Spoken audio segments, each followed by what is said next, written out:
the White House, President Eisenhower signs the proclamation that makes Alaska's entry into the Union official, nearly 92 years after Lincoln's Secretary of State bought the territory from the Russian Tsar for $7 million. The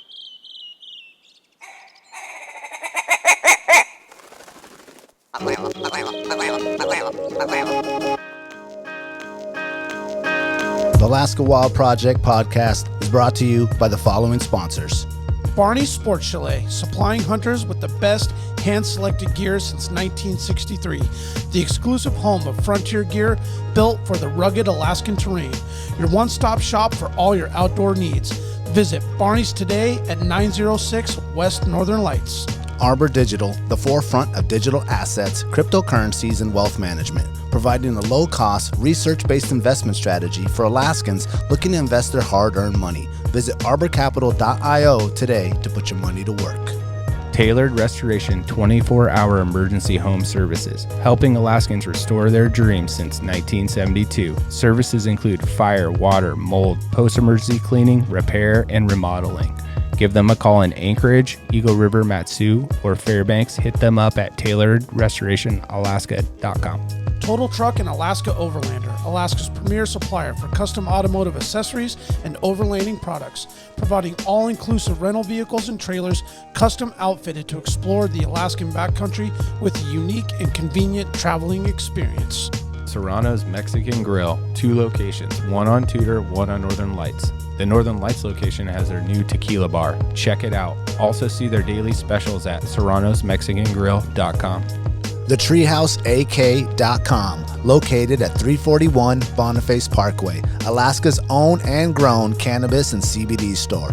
Ask the bud tender what the strain of the day is to get your 10% off. The Treehouse, where the culture lives. The Connoisseur Lounge, Alaska's premier locally owned and operated cannabis retailer, located in the heart of Palmer, Alaska. Their cultivated products include Snowcap Romance, Aurora Haze, Superglue, and much more. Find them at theconnoisseurlounge.net. AKO Farms, located in Sitka, Alaska, built from the ground up with concentrates as their single motivation, with exclusive products such as their sugar wax, full spectrum diamond sauce carts, and more. Ask your local bud tender about AKO. Marijuana has intoxicating effects and may be habit-forming and addictive. Marijuana impairs concentration, coordination, and judgment. Do not operate a vehicle or machinery under the influence. There are health risks associated with consumption of marijuana. For the use of only by adults 21 and older. Keep out of the reach of children, and marijuana should not be used by women who are pregnant or breastfeeding. The Bait Shack, located on Ship Creek upstream of the bridge. Can't miss the bright red shack. They're the go-to fishing gear rental and guide service on Ship Creek. Tight lines and fish on. Come hook into the action with them. Hit them up at thebaitshackak.com.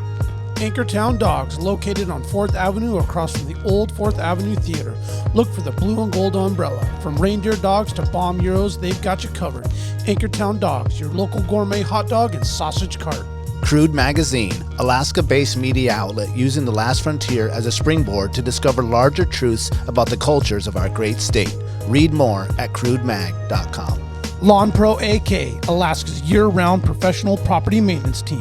Services include snow and ice management, weekly lawn care, and more. Get your free estimate today at lawnproak.com. Double Shovel Cider Company, located off of Arctic and 58th. Handcrafted Alaskan-made colonial ciders. They also have a tap room downtown on the corner of 5th and E. Stop by today and taste an award-winning cider.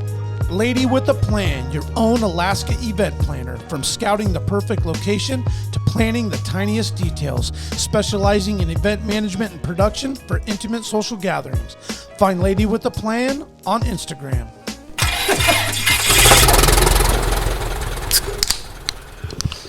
I actually would love to have it in paperback and the Alaska book on paperback, the Michener Alaska book. Yeah. Welcome to Alaska Wild Project, episode 74. We have Lowell Gilliland. Gilliland? Okay, got it. Lowell Gilliland with Wrangell here, man. Thanks for coming in. Absolutely. Thank you for having me. Wanted to throw a little wrinkle in here. Yeah, go ahead.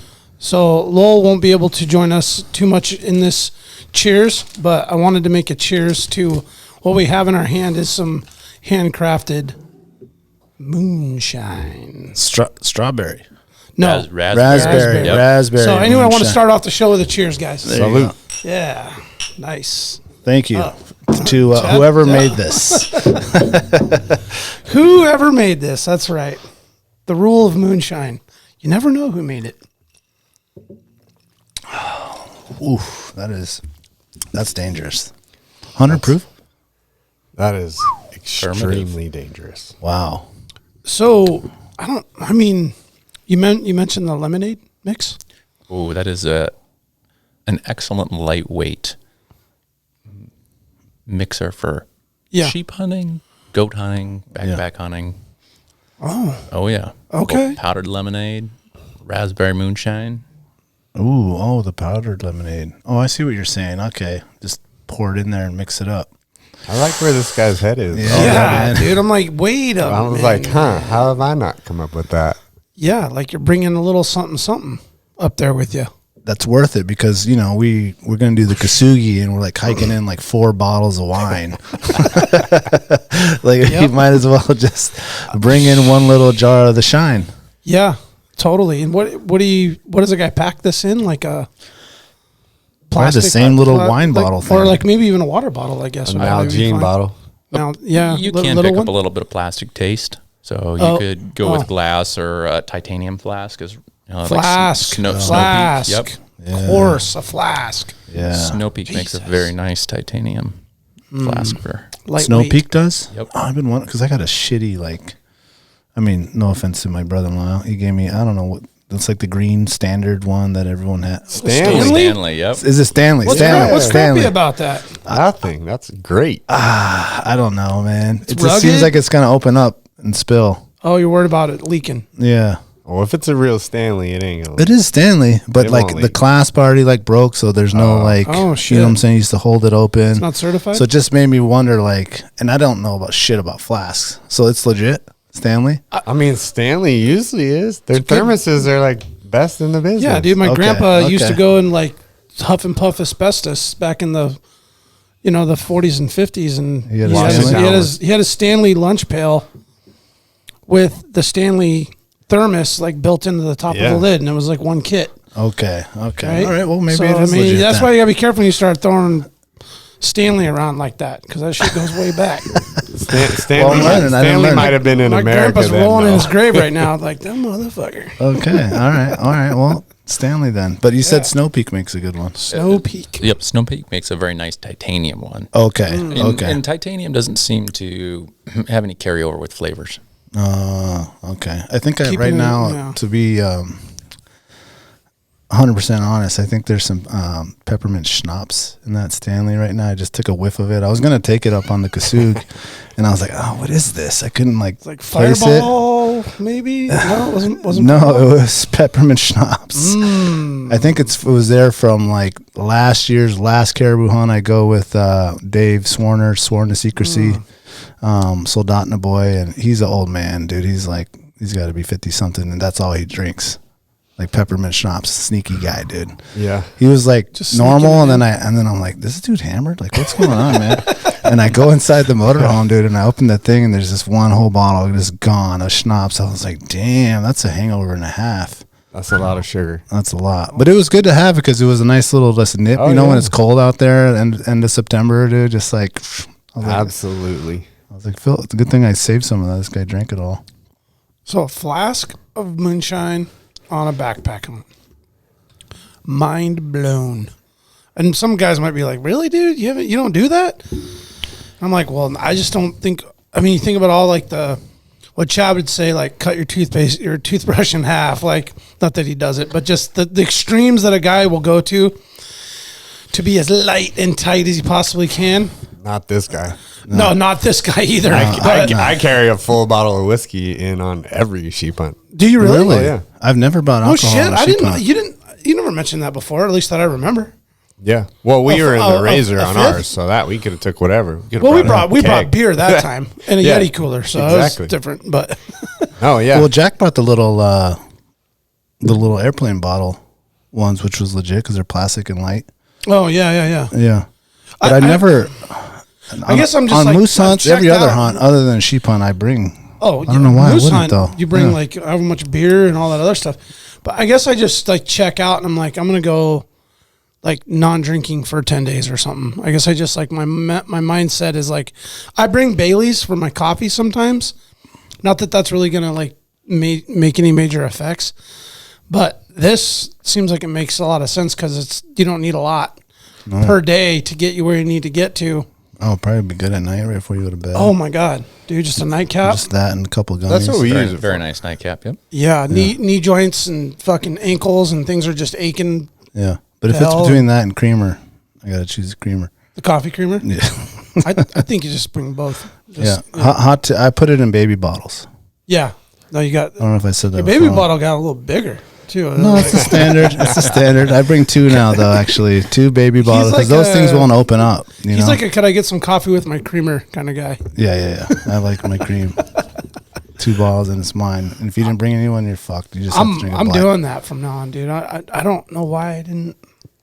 Yeah, it's just more potent, less to bring. Less weight. It's dehydrated. Yeah. Yeah. A little lemonade powder. Okay. Yeah. There you go. Plus, the lemonade seems to have about the same electrolyte effect as a lot of your lower end Gatorades, Powerades, etc. Oh, so it's healthy living. Dual purpose. Yeah. See, you're You thinking. could just go liquid IV right in there.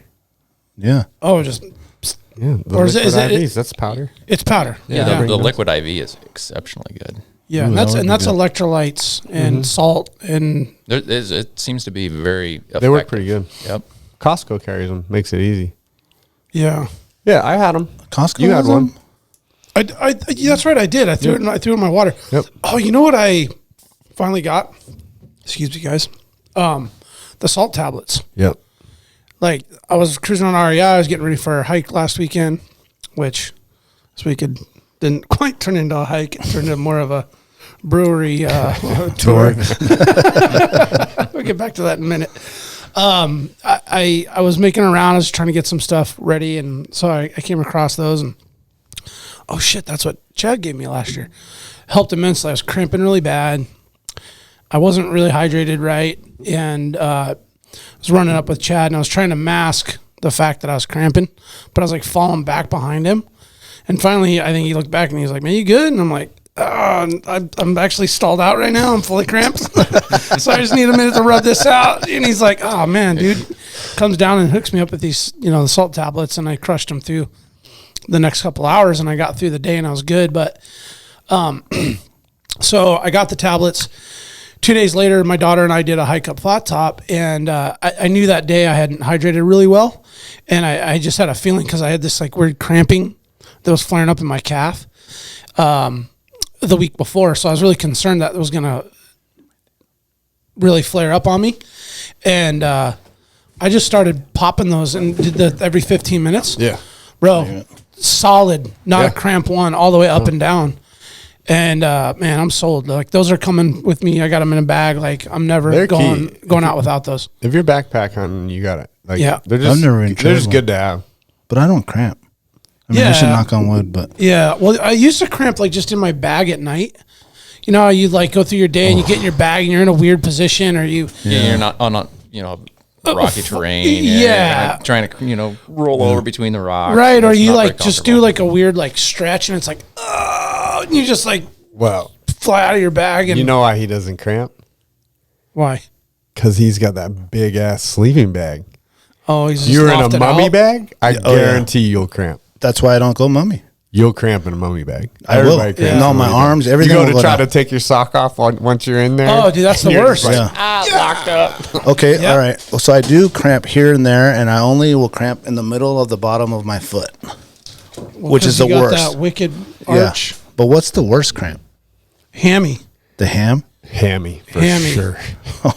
Yeah, Hammy is the most painful. It has to be. I mean my quads Bottom of are your what. foot, the bottom of your foot's like entertaining because you look, your toes are all like doing weird shit. At least you can do something about it, And you're right? kind of like, that's you not can a touch it and hamstring grab is it like, and- you're just like punching it. You're doing everything you can. Make I've been it stop. cramping. My quad's been cramping.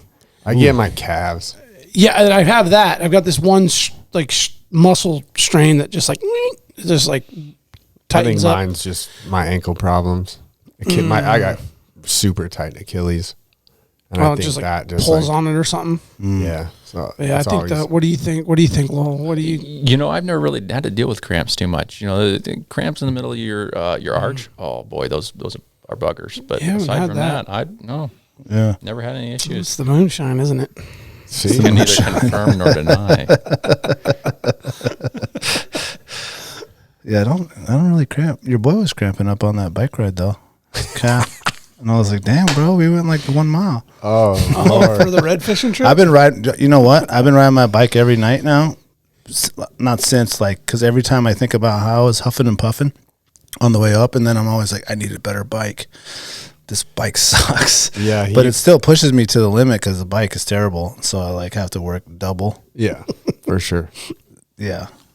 But no, I don't cramp that much. That was yeah, I wasn't expecting him to be cramping. I mean, that's a bike trail. Yeah, it wasn't bad. No. Actually, we're gonna go this weekend. We're gonna go down, and Mateo's super stoked to go ride to the falls. He's never done it, so we're gonna bring our bikes and go down there. And hopefully, there's some stacked in there. Have you heard much? I looked at the numbers just 2 days ago. There was some fish showing up, and I heard the fish showed up big time in the Kenai last 2 days. Okay. You would know? Yep, they're definitely on. Yep, Yeah. And they had some really big days on the Casile as well. Okay, well, that's I think nice. about 30,000. I think is what I heard. Yeah, I'm stoked about it. And 2 kings. Yeah, and then Big Kyle invited me next week. Man, I know we need to go with Trombley on the dip ship. He invited us too. But Kyle invited me to go on Scotty Carlos Gomez's boat. I've always wanted to go with those guys, and he's got it down. And he's like, last time we got like 110. I was like, dude, I ain't trying to deal with 110. I need like 10. Yeah, but they have a system. And that's what he's like. That's You what he won't said. deal with- No, he's like, you're not. He's like, you just tell them how many you want, and they're gonna take the rest. Because really, Scott wants to send, or they want to have some for family or whatever. I was like, Exactly. okay, because I don't need And that many fish. And you can just judge, like, I love Big Kyle, but Big Kyle ain't cutting up no fish. No, He's going to let them do it and just stand back. okay. Oh, all you right. guys didn't see his fillet? Kyle can. I'm sure Kyle can his fillet YouTube just fillet fine. video? You guys didn't I'm see sure that? Kyle fillets just fine. But if Kyle doesn't have to do it, he's going to just sit back and let them handle Yeah. it. And I bet you they have, like, an assembly line. Yeah, okay. Yeah. Vacuum the packers vacuum right pack there. to the freezer, Yep. stack All them of it. in, All of it. label it. I mean, I don't mind. I like the fillet, but I got a limit, like about 20. Ooh. I'm done. Like, Yeah. I'm over it. Yeah. So, but I never dip netted from a boat on the river in my life. It's the best ever. I've only dip netted from a boat, and I've only done it on the copper, and I did it one time, and that was enough for me. But I'm actually going dip netting next weekend. Yeah. On the Kenai, though? No, the copper. Really? My wife did it for our anniversary. For the, nice. on the boat, too? You're going to do the boat? No, from the shore. Tie off. She has no Oh my idea God, what dude. she's in The for. full tie off? I was like, on the copper bed? She was like, yeah, the boat runs you up and they drop you off. Yeah. And you just fish all night. And I was like, what do you mean all? She's like, they drop you off at like 7 o'clock at night and they pick you up at 5 in the morning. And I was like, they don't have a daytime one? Yeah. Like, she's like, well, I just figured you would want to Do the night one. do the night because of the drive so long. And I was like, well, yeah, but we're going to have to stay the night no matter what. Yeah. I was like, if I drove up 5 hours, fished all night till 5 a.m., cleaned fish till noon, I'm not going to drive home and kill us both. No. Yeah. Freezer, coolers full of fish. Like, I was like, gotta so we stay might as well somewhere. just go up, stay the night, Yeah. and then fish the daytime. So that's what we're going to do. But her boss told her about this, and Yeah. she didn't, she doesn't know anything about the copper. And then so she was like Googling it. She was like, The picture. why are these people saying you got to like tie yourself off? And I was like, well, I was like, because the copper kills a couple people every year. Dip netters. Yeah. Because it's like it's one of the fastest moving rivers That in thing is so sketchy. Alaska, I believe. Maybe even the Pretty US. gnarly right there. Like overall, it's pretty fast moving. Yeah, what is that running? You guys figure like 18 knots flowing? And it's no idea. deep. Like at the mouth. It's deep. Oh, and it's like, Well, you're talking about dip netting in the canyon. Yeah. yeah. And it speeds up significantly going through the canyon. I don't know what the knots are flow rate wise. I mean, I was just thinking about standing there watching it. I mean, It's it's cooking. like, if you watch like a log or something, it's like, No, it looks like the Haul most ass. Russian I mean, it just looks like raging if thing you you've go ever seen. in- It's brown and murky and just Yeah. gnarly. Wow. Wow. I Gone. mean, I've seen like eddies in those canyon up against the canyon walls that like look like you could stand in them, Yeah. like just ripping whirlpools, so deep.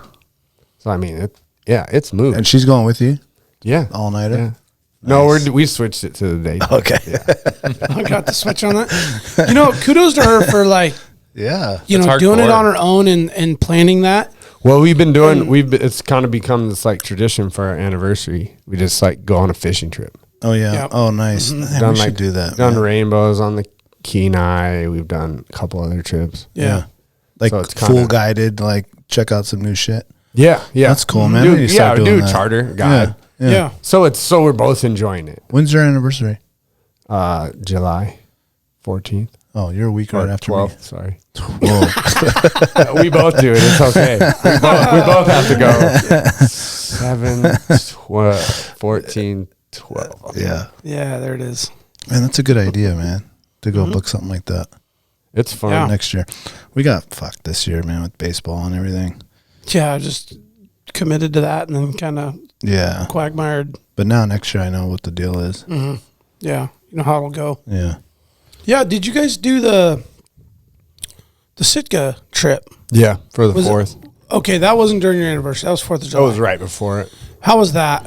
Awesome. Yeah, that was fun, right? Yeah, it was Beautiful like, weather. Oh, unreal. Yeah, good Oh, you had the fishing. best It's weather. like 70 degrees. I mean, just sitting on it. His deck was 90. There's like no breeze. He's right on the water. Nice. Walk down to the dock, fish for kings 2 of the days. Fishing was a little slow because they had just had the commercial opener. But we got into some kings. Actually caught a couple lingcod, wild fishing kings. Sweet. But it was like, I mean, Marcus is like hardcore about it, fishing for king. So The trolling. yeah, just everything. He loves fishing. Like he would live in Sitka year round if it didn't rain all winter. Yeah. And I mean, their place in Park City doesn't suck either, but Yeah. they're, so we were like hitting every area he knew. And then we like pushed out by all the commercial rigs out in like, you're in like the ocean. You're not in a bay Open- Well, anymore. once you get out of that And- initial thing, dude, you're like, It's Yeah, wide open. you're in oh, the, in your own you're ocean. in the, Yeah. you're You been in down to Sitka? the Gulf. No, I have not. yeah. Well, No, been to it's the normally inside really, really shitty. Yeah, and you're straight up in the Gulf, and you could at any point in the day, both days, you could have jumped off the side of the boat and stand up paddleboarded. Oh, the that's Gulf of nice. Alaska. That's It's nice. so flat. So flat. He was like, "It is never like this." I was like, "You're welcome." Yeah, you're like, I knew 3 people that were all down in Southeast, whether it was, I think my neighbor was in Heidelberg, you're in Sitka, and then I had a work buddy that was in like Ketchikan. I think he was in Ketchikan area, I love Ketchikan. one of our vendors that worked there, and he was down there with his family, and everybody was like, pictures, it was like bluebird beautiful.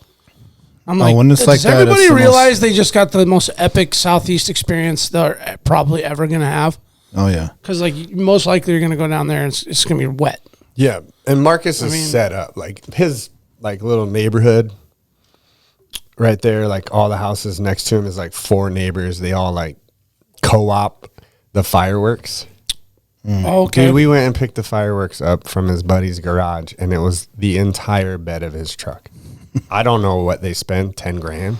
Gotta be. Oh man, it's so expensive. And like, Do they do it out put it on this the way, boat? the mayor was helping light. They put it off on a barge. Okay. yeah, That right. caught fire naturally. Dude, it was 30 minutes of like, it was better than what Sitka had. The mayor was there for this, not his own like town. Oh, this is the personal one. They're Yeah, the not mayor doing was it. the mayor. No, it's not a public organized deal. This is just Marcus's at his house. And they have a big party. Yeah. The mayor's there. The mayor rolled up. The mayor rolled up. Like I was sitting on the deck with this like Marcus's neighbor, and he's like, "Oh, the mayor's here." And I was like, "Okay." This super young dude rolls up the dock, like gets up top. He's like, "Hey," walks right over to the cooler, cracks a like seltzer, and then takes 2 sips, immediately rolls over to the bar, and then turbos his seltzer with like tequila. And I was like, Let me take the top off. "That's your guys' mayor?" I was like, "That's way cooler than our mayor." Yeah, come on. When's the fireworks show? We got canceled on that, huh? They didn't have no fireworks. No, it was banned. 4th of July. Yeah. Anchorage? Yeah. Yeah. Anchorage was banned. Everywhere was banned. They weren't even allowed to sell them. Like Yeah. they closed all those Gorilla ones was out there in closed. Houston. Yeah, Everything wow. was closed. But it was sad. like before this monsoon came in. Yeah. Yeah. But I mean, now it's it's for like the better. summer's over, dude. Like it's just August now. It's 3 weeks to sheep. Yeah. Did I tell you guys that the Monday was 4th of July on Monday? Yep. So I was there with Carlo and his family there at the very end. Everybody had left the property, and a chopper was flying over really low. And I was like, there's that like that old like Huey, like Vietnam style chopper that like works in the area, and he does cargo. Oh, okay. running Yeah. You said he charges like $10,000 and like an hour or whatever. Yeah. Dan said that. I don't know the details. Anyway, that's the chopper you're used to seeing fly over, but it was like a newer, like different It chopper. was like a white blue one. Yeah. Yeah, I seen that. But it wasn't a trooper or anything. So I'm like, what's going on? And then I see like smoke. And I was like, oh shit. Fire squad. Yeah, and this is right over by Big Lake. Yeah. And then all of a sudden that like 10 minutes later, that thing's dun, dun, dun, dun, dun, dun, with a big ass bag under it. Or water or powder. Dropping. And I'm like, oh shit. Right at the end of the weekend. Yeah. I mean, I was like fearing that for like day after day, right? With how hot the weather we it's had. hot and dry. Yeah. I mean, it just was like a matter of time. It felt like before something was about to go down.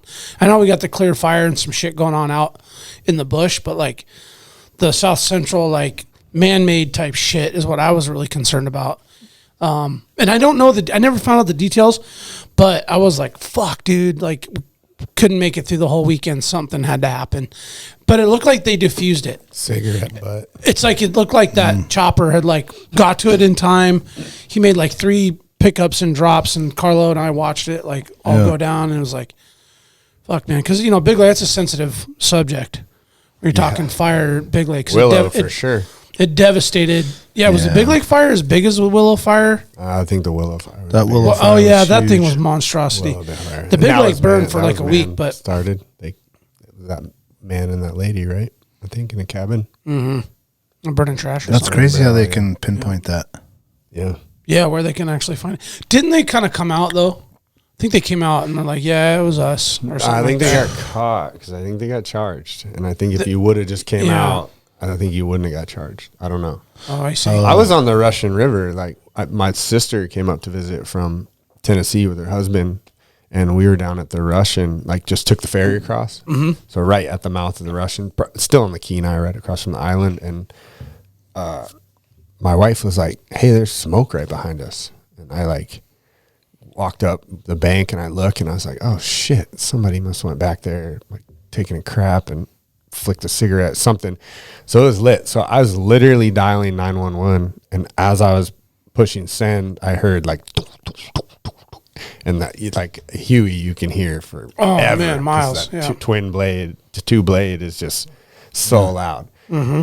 And I was like, hung up or didn't push send, and they were on it. So it landed right behind us.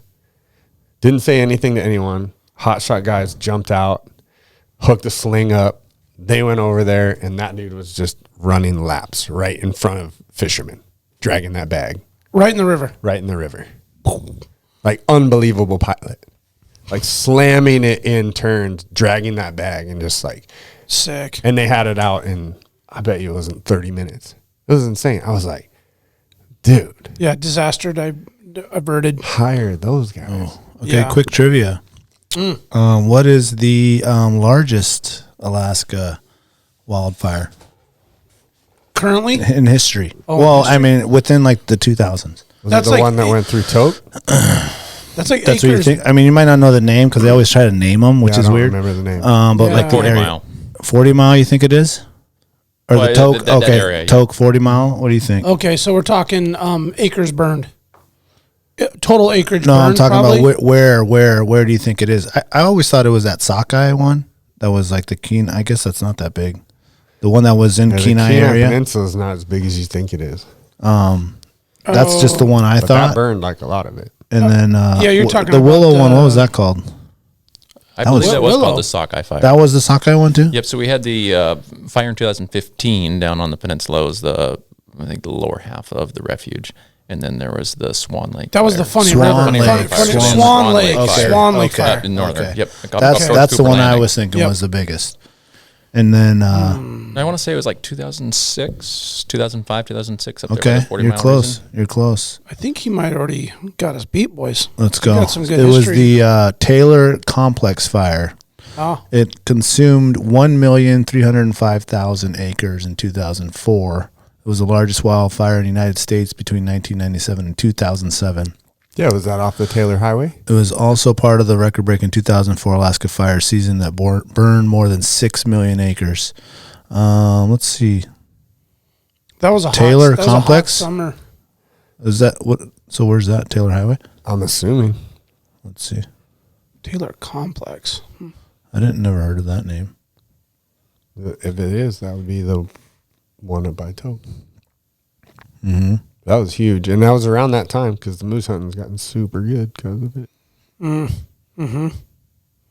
Oh man, you know what was really really pretty?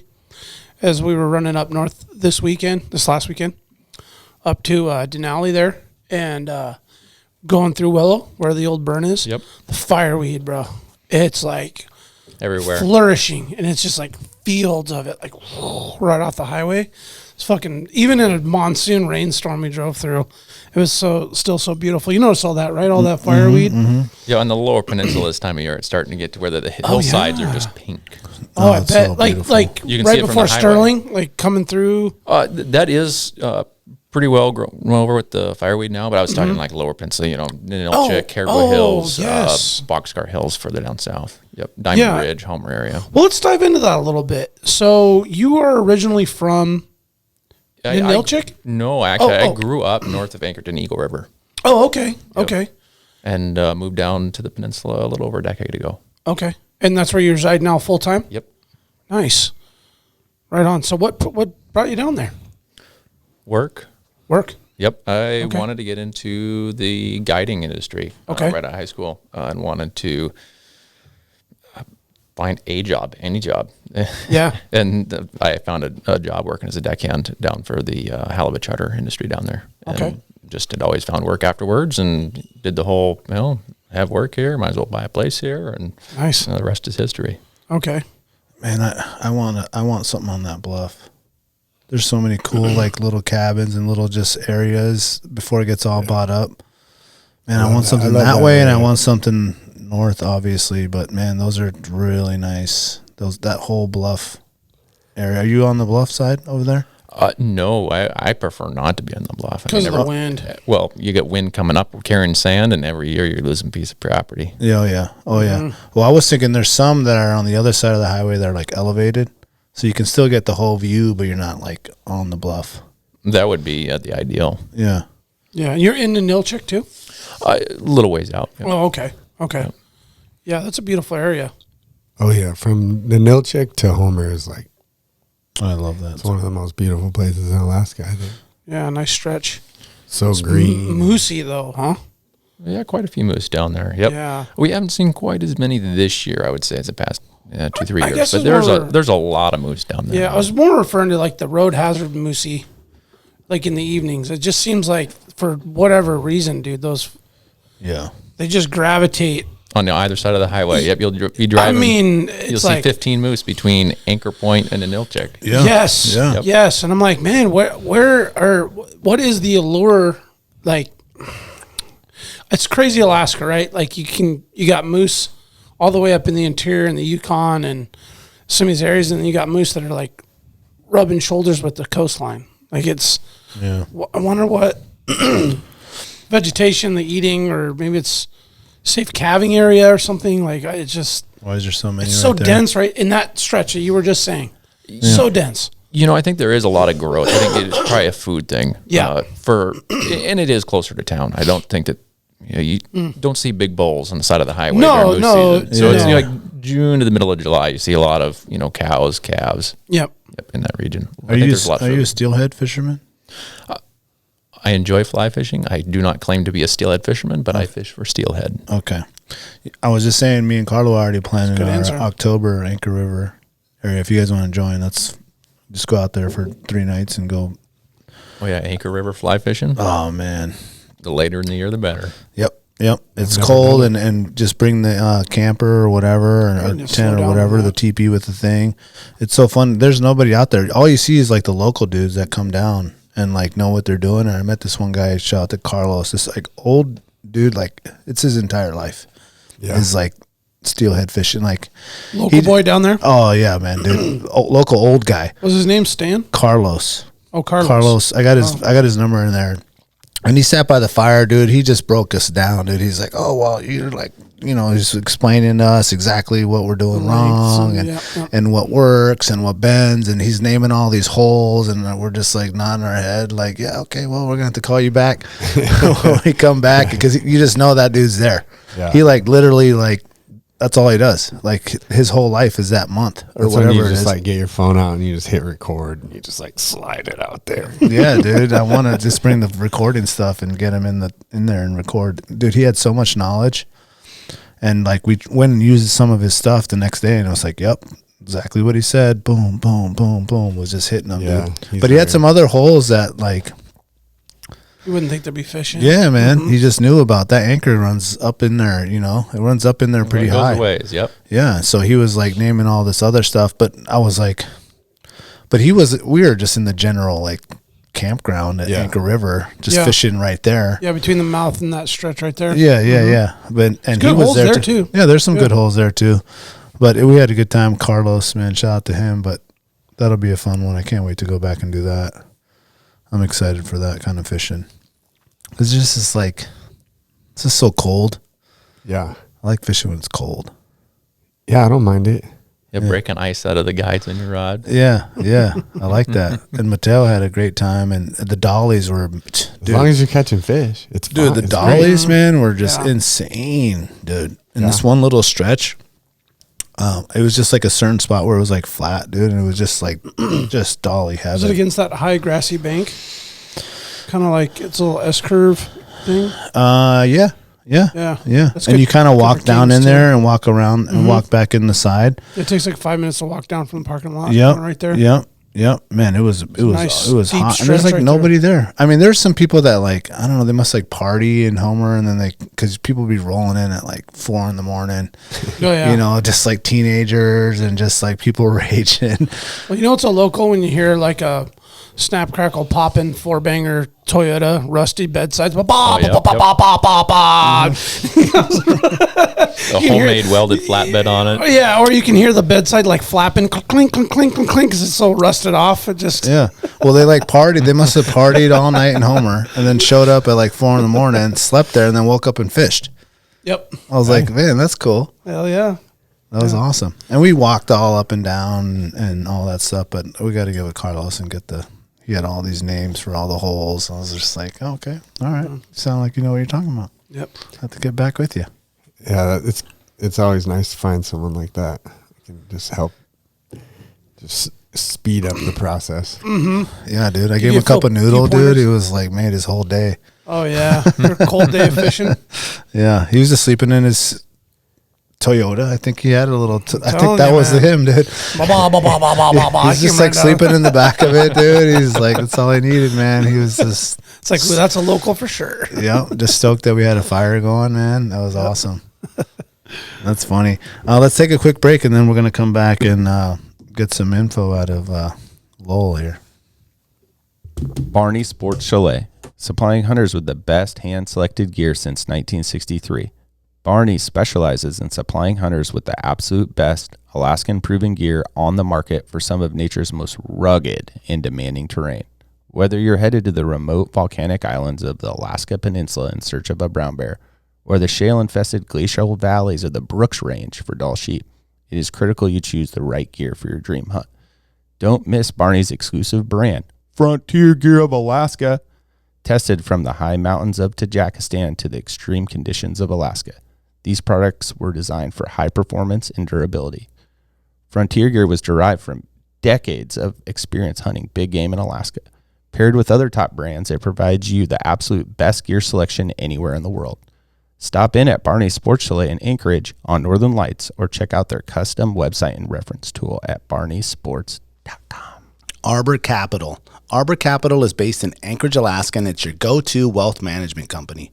Arbor Capital is at the forefront of digital assets and cryptocurrencies. If you've been looking to invest your hard-earned money, or you just want to learn more about crypto, blockchain technology, or digital investments, give their website arborcapital.io a visit. What's great about Arbor is they provide a low-cost, transparent, research-based investment strategy for digital assets and traditional investments as well. arborcapital.io is your first step in putting your money to work. Let one of Arbor's investment professionals walk you through your options for financial growth and security. Start investing for the future today at arborcapital.io. Arbor Capital, your Alaska digital asset company. Total Truck and Alaska Overlander, Alaska's premier supplier for custom automotive accessories and overlanding products, providing all-inclusive rental vehicles and trailers custom outfitted to explore the Alaskan backcountry with a unique and convenient traveling experience. At Total Truck, you can find brands such as ARE, RSI Smart Caps, Goose Gear, iCamper, Front Runner, Rigid Lights, Rhino Linings bed liners, and everything you need to outfit your truck or SUV. Alaska Overlander provides 4x4 vehicles and expedition trailers, custom modified for Alaskan adventures and outfitted with rooftop tents, fridges, and all the camping and cooking gear you need to start exploring. Visit them at alaskaoverlander.com. Oh, dude, so that last ad for Alaska Overlander? Yeah. Total Truck, Alaska Overlander, Craig Pester, their sister companies, businesses. So I'm coming into the studio tonight. That's why my whole coming in, I was just going to let Chad in. You guys showed up. I was full quagmire, got pulled into the shop down there. And they got this beautiful new Power Wagon Ram with the Overlander's got the rooftop tents, all the overlanding gear. Well, there's this new company that they got 2 campers out of South Africa from. They're putting on this gentleman's new Power Wagon. And it's fucking electric, refrigeration, the whole nine.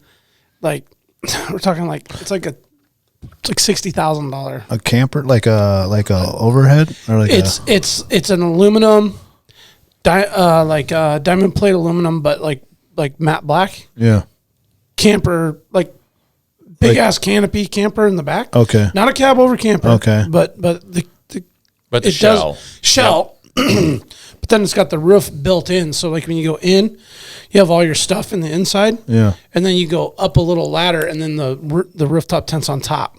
Oh. Oh man, I have to. If they're gonna have it probably for the rest of the week, we'll have to see if we can pop in and look. Craig was like, "Oh, go look in the back." And I'm like, "All right." So I pop in there, and instantly I see this bright orange Power Wagon with a snorkel. I'm like, "Oh, this is nice." Go around, and they're learning on the fly, putting this thing together. Yeah. And but he's got a badass group of very talented installers that are doing this work and building these beautiful, Overlander setups. But man, I wanted to show you guys, but I know we had to get up. Well, homie was trying to get me to go down because I was telling him, Josh, I want my wife wants a new 4Runner, and I have her old one that I'm not going to sell. Oh man, yeah. But I want to clean it up, do a couple things, and so if I need to take it out, he probably was perked his eyes. Oh, dude, he was he knew exactly. He's 3rd gen, all these stats. I was because he has one just like that. He's got one built that's nasty. Yeah, and then I want to do some stuff to mine, but not too much because I want something new. But it's fun just popping in there and seeing what the projects that they got going at Total Truck. Yeah. So, speaking on the gear, man, I've been looking at the teepees, and I actually just ordered one. The MSR? No. Oh. I went with Okay, well, we'll get into it. So I went looking for teepees because we've always been teepees, and I've always big one. No, like a 4-man. You know what I mean? I've always wanted one just to have for whatever. You know what I'm saying? And we've always used the Black Diamond teepees. And I was checking out the MSR one, which was awesome. It's called the Front Range. It looked legit. I was like, I'm gonna try something different. You know what I'm saying? And I went and got it. I went to AMH on our way back, and I was like, I'm just gonna pop in there because I wanted to test it out before I take it out on the sheep hunt. And dude, I bought it, and it didn't come with the pole. I was like, I got to the car, I was so excited that they had it, and I got all the way to the car, and I was like, what? I was like, it doesn't come with the pole. Like, is it made for the? It's made for the trekking poles, which it's cool to have that, but a lot of times you're leaving that and you're gonna go hunt and come back to that, or you don't run trekking poles, or so you don't run trekking one, yeah, or that. But I'm like, I want the pole. Crazy if you don't. So they didn't have the pole, so I was like, dude, I gotta return this thing. Like, they don't have the pole. I look online, they don't have the pole in stock. I was like, this is ridiculous. It's been out of order for like ever. And they just happen to have it, right? So then I was like, all right, well, so I started geeking out again, and I started researching again. So I went on Seek Outside, I went on Kafaru, I even saw a bunch of random ones that I've never heard of, and I was like, I was always referring them back to what we use, the Black Diamond Megalite. So I go on Black Diamonds, so I was like, let me go back because I want to just check the specs and see like, you know, where these other ones stack up compared to that one, because I know that one's certified. Yeah. And dude, they got a new one. Oh, really? Yeah. So I bought the new one. So basically, what they did is they improved the Megalite one, and now I should pull it up real quick here. Yeah, please do. So how many people realistic is it? Oh, realistically, it's 2.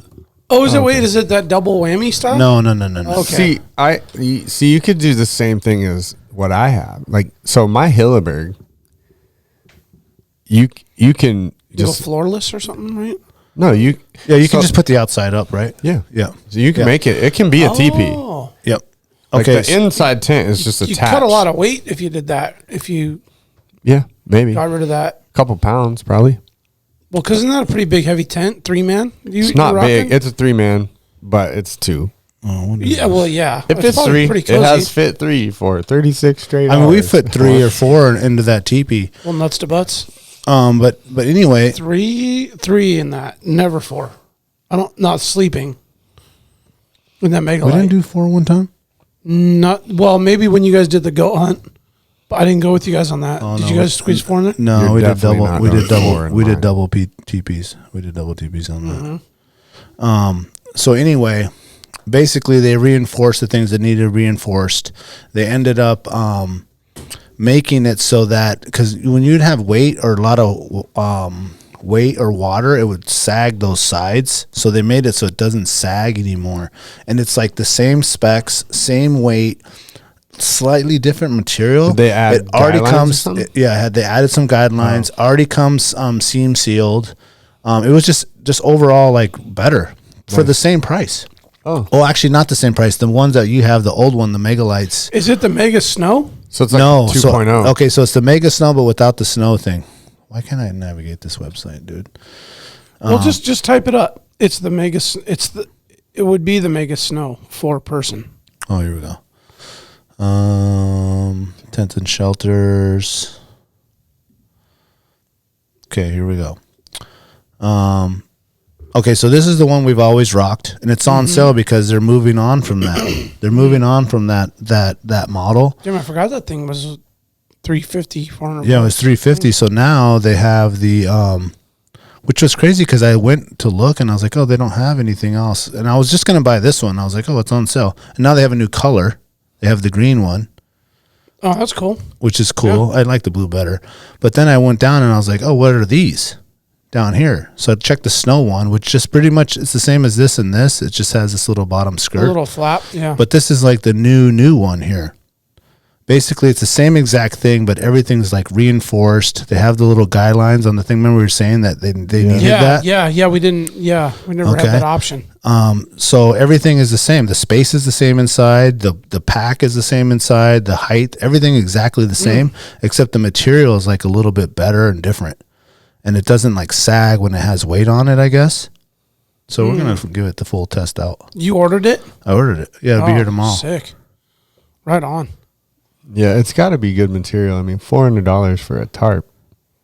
Yeah, Pretty for much. floorless tent. I mean, it's got to be made out of good Yeah, and material. for me, like I want it, and it's just small. I want to just have it like in the 4-wheeler, because a lot of times we're caribou hunting or moose hunting, and it's just the storm comes in, and I'm with my kid or something, and I'm just gonna throw it up real quick and just have it there. Yeah, and I that actually is want nice. to test it out on the sheep hunt. See if Jack wants to go that route. Oh, definitely on the sheep hunt. You test spend out one some new too many equipment. times, on the side of a mountain without a tent, sleeping in a trash bag. Yeah. You'll definitely bring the TP. Yeah, and that's Just in case. yeah, it's nothing, dude. It weighs like 1.8 pounds or something like that. Yeah, it's super light, man. Those things are awesome. I mean, we have actually used them exclusively with no additional tent. We've just ran that. We've gone it's 4 legit. guys, 2 guys each, and then we've gone 3 guys and just 1 TP, which is Yeah, it's getting a little crowded. it's crowded. Well, I mean, with it's gear, doable. That's definitely crowded with gear. Any gear, You gotta throw Yeah, your gear outside for the night. for sure. yeah. Your pack goes out there with the cover on it, and it's not. Yeah, I mean, what happens is like one dude gets one side of the pole, and then the other guy, 2 guys, you kind of like angle the pole over, so then you widen one spot. And then 2 dudes a are little like bit more really room on the really floor. tight, and then I got the wiggy sleeping bag that can get wet, so I'm on the guy on the edge. I'm like, yep. Go over here on the edge. The slope was right here in your face, so it's like All the condensation's running down, dripping all in of your face it, all night all long. of it. Yeah, Oh, yeah. I wear my rain gear in my sleeping bag. Yeah. It's a wiggy So I that just can started handle thinking it. of all That's like right, the that's applications right. I You would got use it. Like even like on the Kenai, like I hate the stupid little bathroom thing my wife wants me to bring. The little stupid plastic thing that was $300. I was like, this is way better. Like you set can it pop up. that up, Yeah. and then you can just go in there and Potty pee. tent. Yeah, and have the potty tent, or just have it like when you're out on any little trip. You know what I'm saying? It's just I've been wanting one, and so I was like, I was super bummed or happy because MSR had theirs, and I was like, oh, I got it. Yeah, finally the different one. And then I was just like crash, burn, oh no pole. And so I started researching the poles, and I was like, these are kind of. I was like, why don't they sell with the pole? I get it, but it wasn't even tall. It for the wasn't that minimalist. tall. And then when I saw that they upgraded this, I was just like, money. Yeah. I'm just gonna get it. That thing's nice, like you were mentioning about like just a throw up deal on a 4-wheeler trip or whatever. We took it a couple years ago on the Kasugi, and the morning we were packing out, we were just trying to enjoy some breakfast and coffee, and it was pissing rain. And it was like, well, we threw that up, and the 4 of us, me, Daniel, and our wives jumped in there, and we had our mountain houses and our coffee, and we sat in there. Yeah, we were laying on the ground on our side. But you're comfortable. But You're we're out of the comfortable rain. and out of the wind and the out of rain. the elements. Yeah, I mean, it's just in it. Yeah, they fix a lot of things, like the way it can do the drawstring and all that. They have like the I forgot what the word is, where you can maybe they show the picture. Tensioner? Yeah, like the tensioner and all that. And the old Megalites don't have these little things where you can attach the extra guy lines, and just the sag thing, because that was like kind of an issue when that thing got kind of wet. It started sagging. Yeah. You know what I'm saying? Well, and then when the wind was ripping 60 miles an hour, it took it, but it bent hard. Like I said, it was like Yeah, and it came with the pole, like the fiberglass or carbon fiber pole. pole. Yeah. yeah. Cool, So man. Well, I'm excited stoked to about see that. that. Yeah, Yeah. I'm stoked about it. Rad. I'm super excited. Yeah, those carbon fiber poles. It's an easy upgrade to do for any tent you already have. You just order the carbon fiber poles online and put them together. Trim them. Yeah. I should have. Did I go carbon fiber with the? Because I know they had that option with that big Cabela's guide tent. It was like either aluminum or the carbon fiber. That's right. And then I went carbon fiber because aluminum, once it gets bent, it's done. Yep. And carbon fiber, once you step on it, it's done too. There's Done. Yeah, Oh, two yeah. sides of every coin Yeah, there. that's true. The aluminum one, maybe you can bend it back. Maybe. Well, and before we get too geeked out on the gear deal, so I wanted to maybe get back to a little bit of background on you. Yeah, let's start Yeah, with the but history there. So Sure. we had a little bit of our little agenda / loose script, and we always seem to kind of like we go all over the place in this podcast. So, you've got some guiding background. Oh, yeah, You've a got little some bit, yep. personal hunting background. You've had your fair share of gear.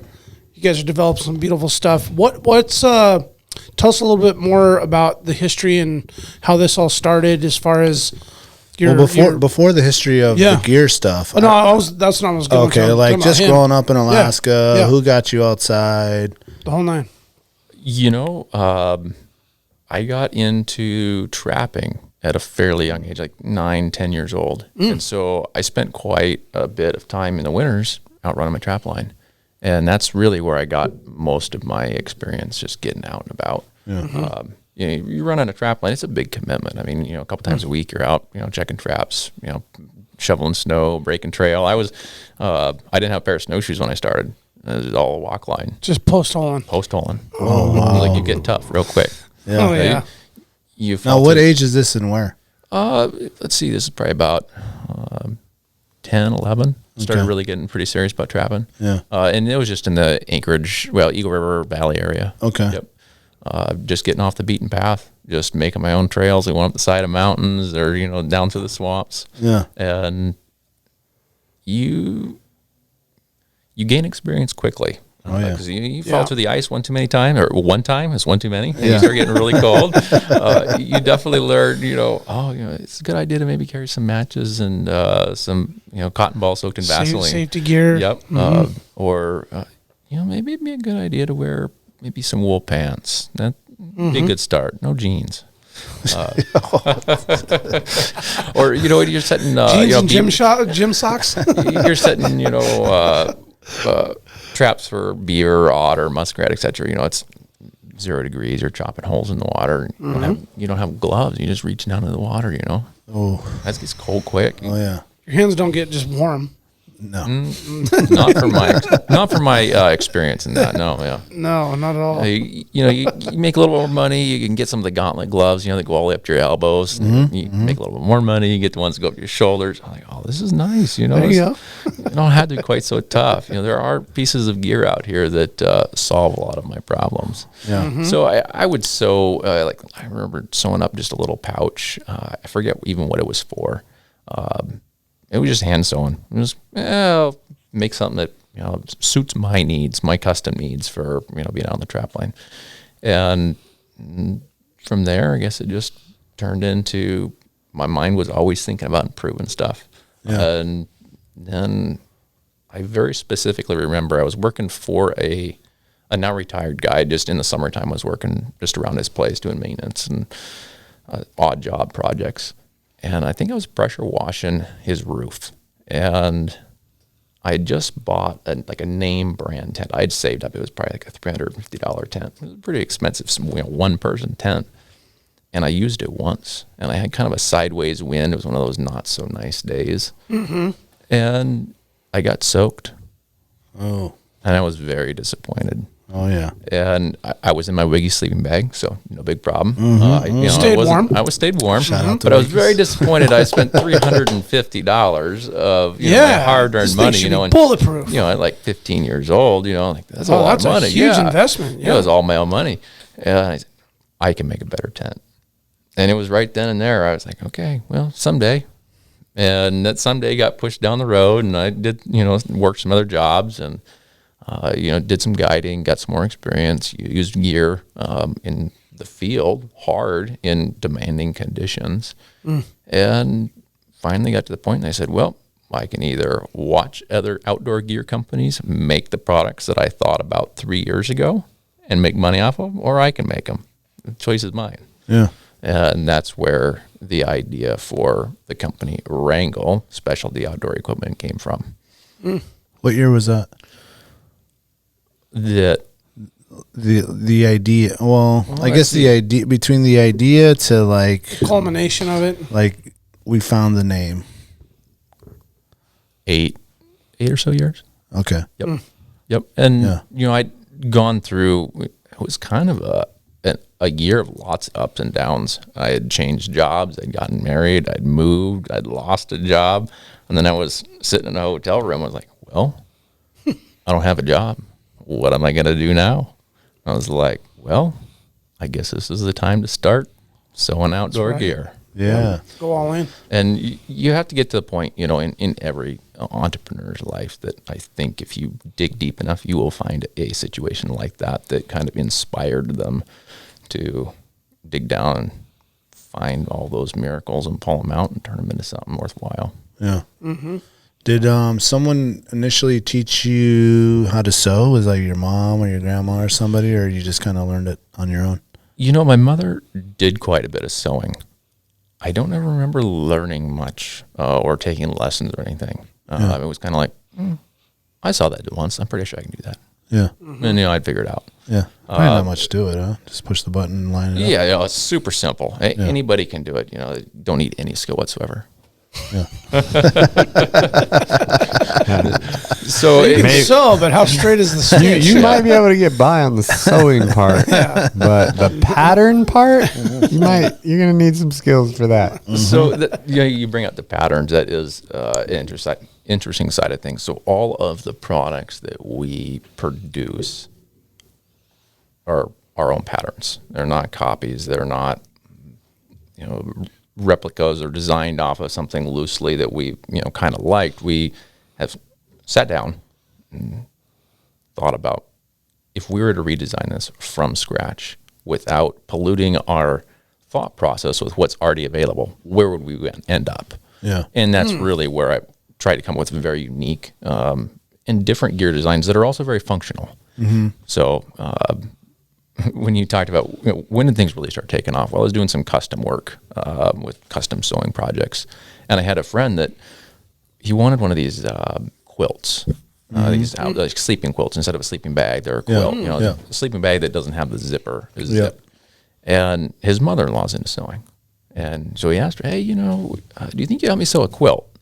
She said, "Oh, sure." So he bought all the stuff, online, got the fabric, the insulation, and whatnot. And he took it over to her house, and she took one look at the picture and said, "That is not a quilt." Oh, she was thinking quilt. Yeah, she was thinking quilt. You want what? Grandma quilt. Yep. Yeah. And so my friend said, "Well, do you think you could do that?" And I very distinctly remember thinking to myself, I really have not a clue. And I said, "Oh yeah, sure, I can figure that out." Oh, I got this. Yeah. And I sewed up two of them, one for him, one for his buddy. Yeah. And that was an experience. I tell you what, I was using like a little hobby machine, not an industrial machine or anything like that.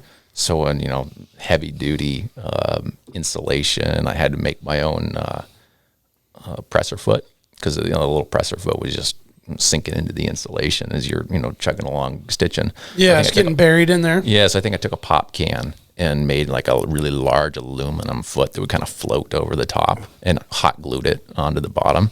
I was like, yeah, I'll figure this out. Yeah. Did it hold up? Oh, he loves it. I mean, he uses it at sheep hunting to this day. Oh yeah. Oh, that's badass. Yeah, I think he was looking at the Enlightened equipment quilts, and he really liked them. He's like, do you think you make something of roughly the same dimensions? I said, yeah. Tell me what they are, I'll make them. And to this day, I still have not looked up Enlightened equipment quilts. I hear that they make great products. They do. I've heard of them. Yep.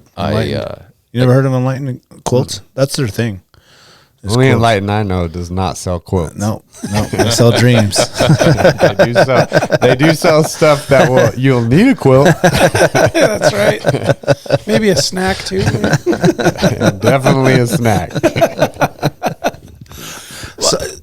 Hold on, man. I'm trying to wrap my head around a guy going into the backcountry with a quilt. That's popular. Is it? Yeah. I think it's the lightweight guys run quilts, run floorless, tarps. They just sleep in their gear, right? In the quilt. So you're puffied up and then get in the quilt. Yeah, if it's cold. Otherwise, I mean, what's the insulation? Well, you can use any kind of. They're usually synthetic. Well, there's down ones. There's synthetic. Kafaru makes one. I think it's got that apex insulation. I have that one. You want a Whoopee? Yeah, I want it in a full. Well, I think they make an official quilt now. But that's pretty much a quilt. It has the loops and all the things so you can connect it together. Oh, I've seen that. That's what that is. Basically a quilt. It's pretty much a sleeping bag without a zipper. Yeah, it's an unzipped sleeping bag that you throw over the top of yourself, and then usually has some type of elastic or snap type fasteners that will attach to your sleeping pad. So I think the key with that system is making sure that your pad has insulation in it. Yep. Okay. And Yep. they say it's more comfortable. It's a little more roomy. You can sleep on your side. You're not You can move restricted around like a little mummy bit. bag. Yep. And then the foot box is not attached, so you can move your feet around independently from the quilt. Yeah. Okay. So or even a wear your lot of boots people- if you really wanted to. I would probably like that because I like to have probably would. I like to have my feet out when I sleep. I do too. So that's why I get a cold sleeping bag, like a super low rating. Yeah. Because I don't like zipping them. So I just sleep in it. Like, Oh, I you'd don't love a think- quilt then. Oh, and you I just don't think flap, I've you ever. just flap it open. I've and never like fully zipped my bag. Yeah. I just ordered a new bag. Yeah. What'd you get? Stone Glacier. Nice. The new? Yeah. Yeah. They just. the new Those are zero good. bag.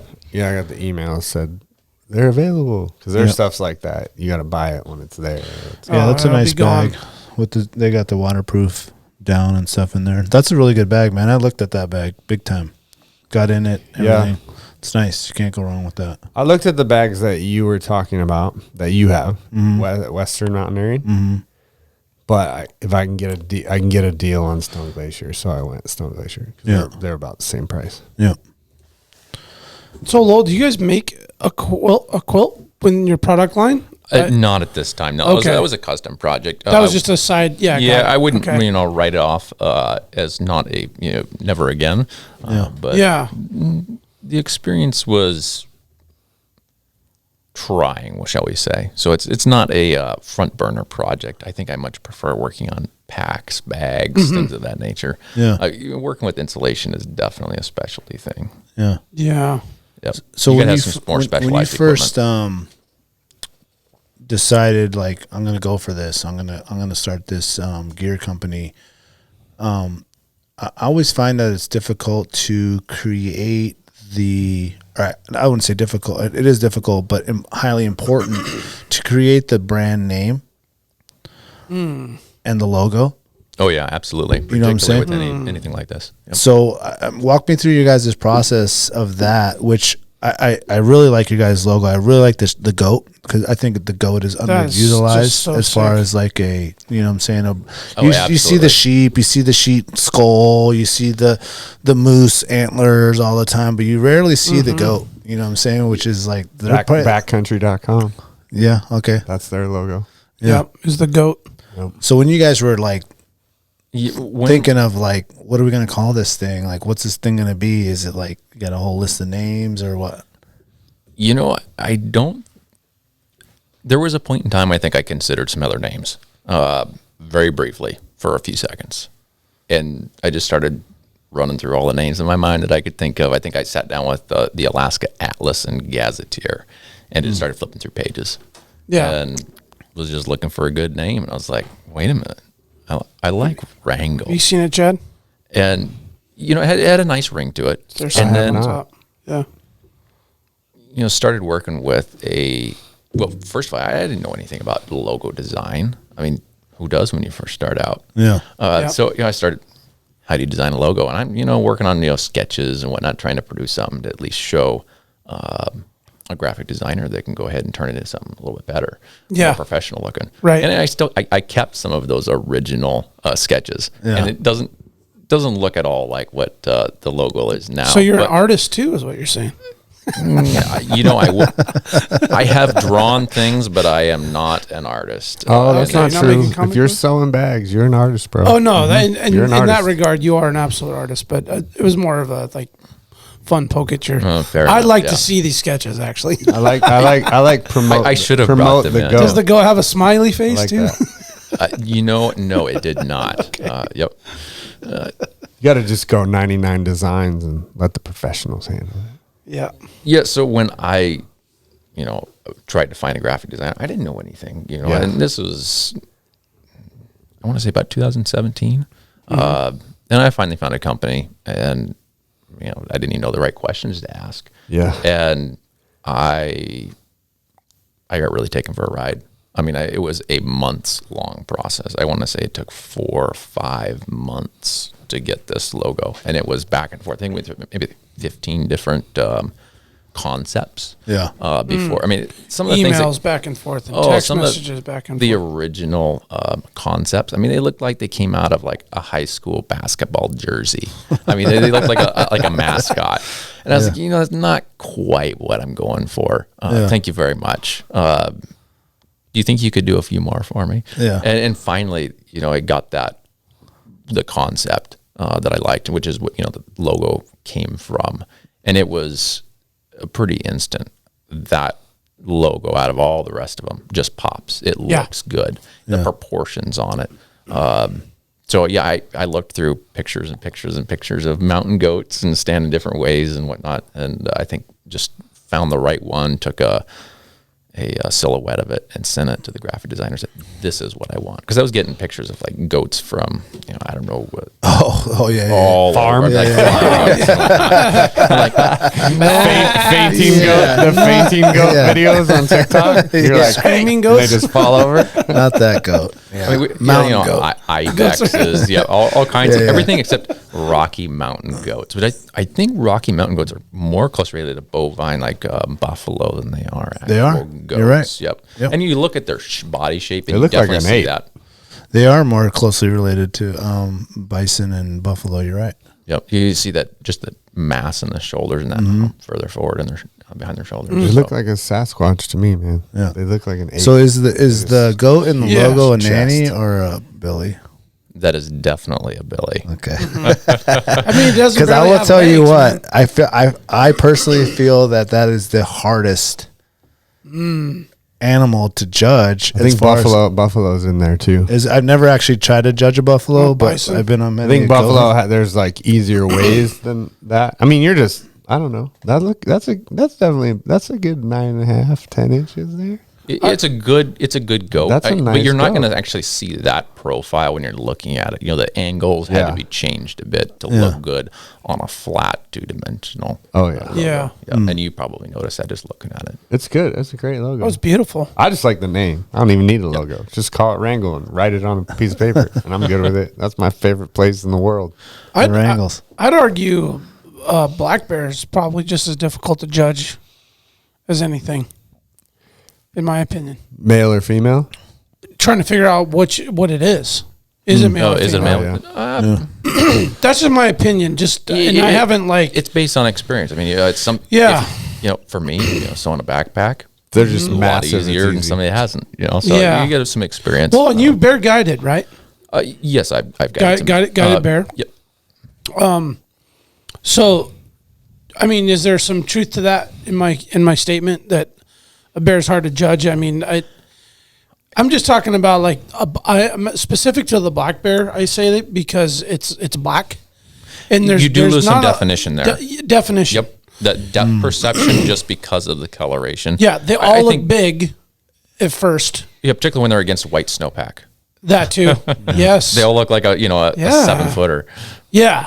until you walk up and they're only 3. I mean, how often have you heard a guy be like, "Oh man, I took a black bear," and I was like, walked up and I was like, "Oh, damn." You stick black it in your lab. back pocket. Yeah, and it's like that isn't quite what I thought it was, and it's like, because you're judging ear width and leg. It's a lot of length and stuff. proportions. You're looking Yeah. at head size versus body size. Like how many head sizes, like head size dots, can you fit over the body?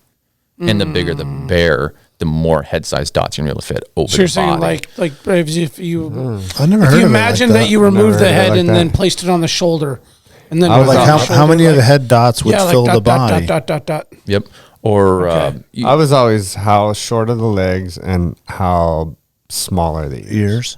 Yeah. Yeah. But on now- a black bear, that's a lot harder on the ears part.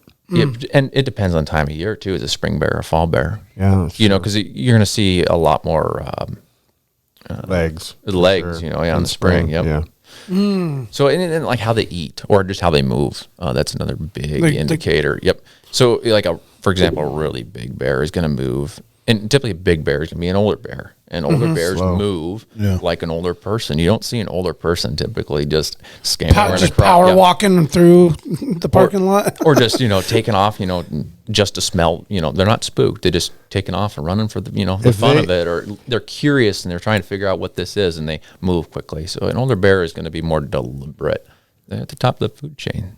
They Yeah. don't need to be. I think that's general with a lot of animals. Even Yeah, I prey. think you're right. Even Yep. prey. Like, you know, if you're looking at a group of rams, the one that lays down first and gets up last, that's like without looking through a scope, I can tell you that's going to be the biggest one.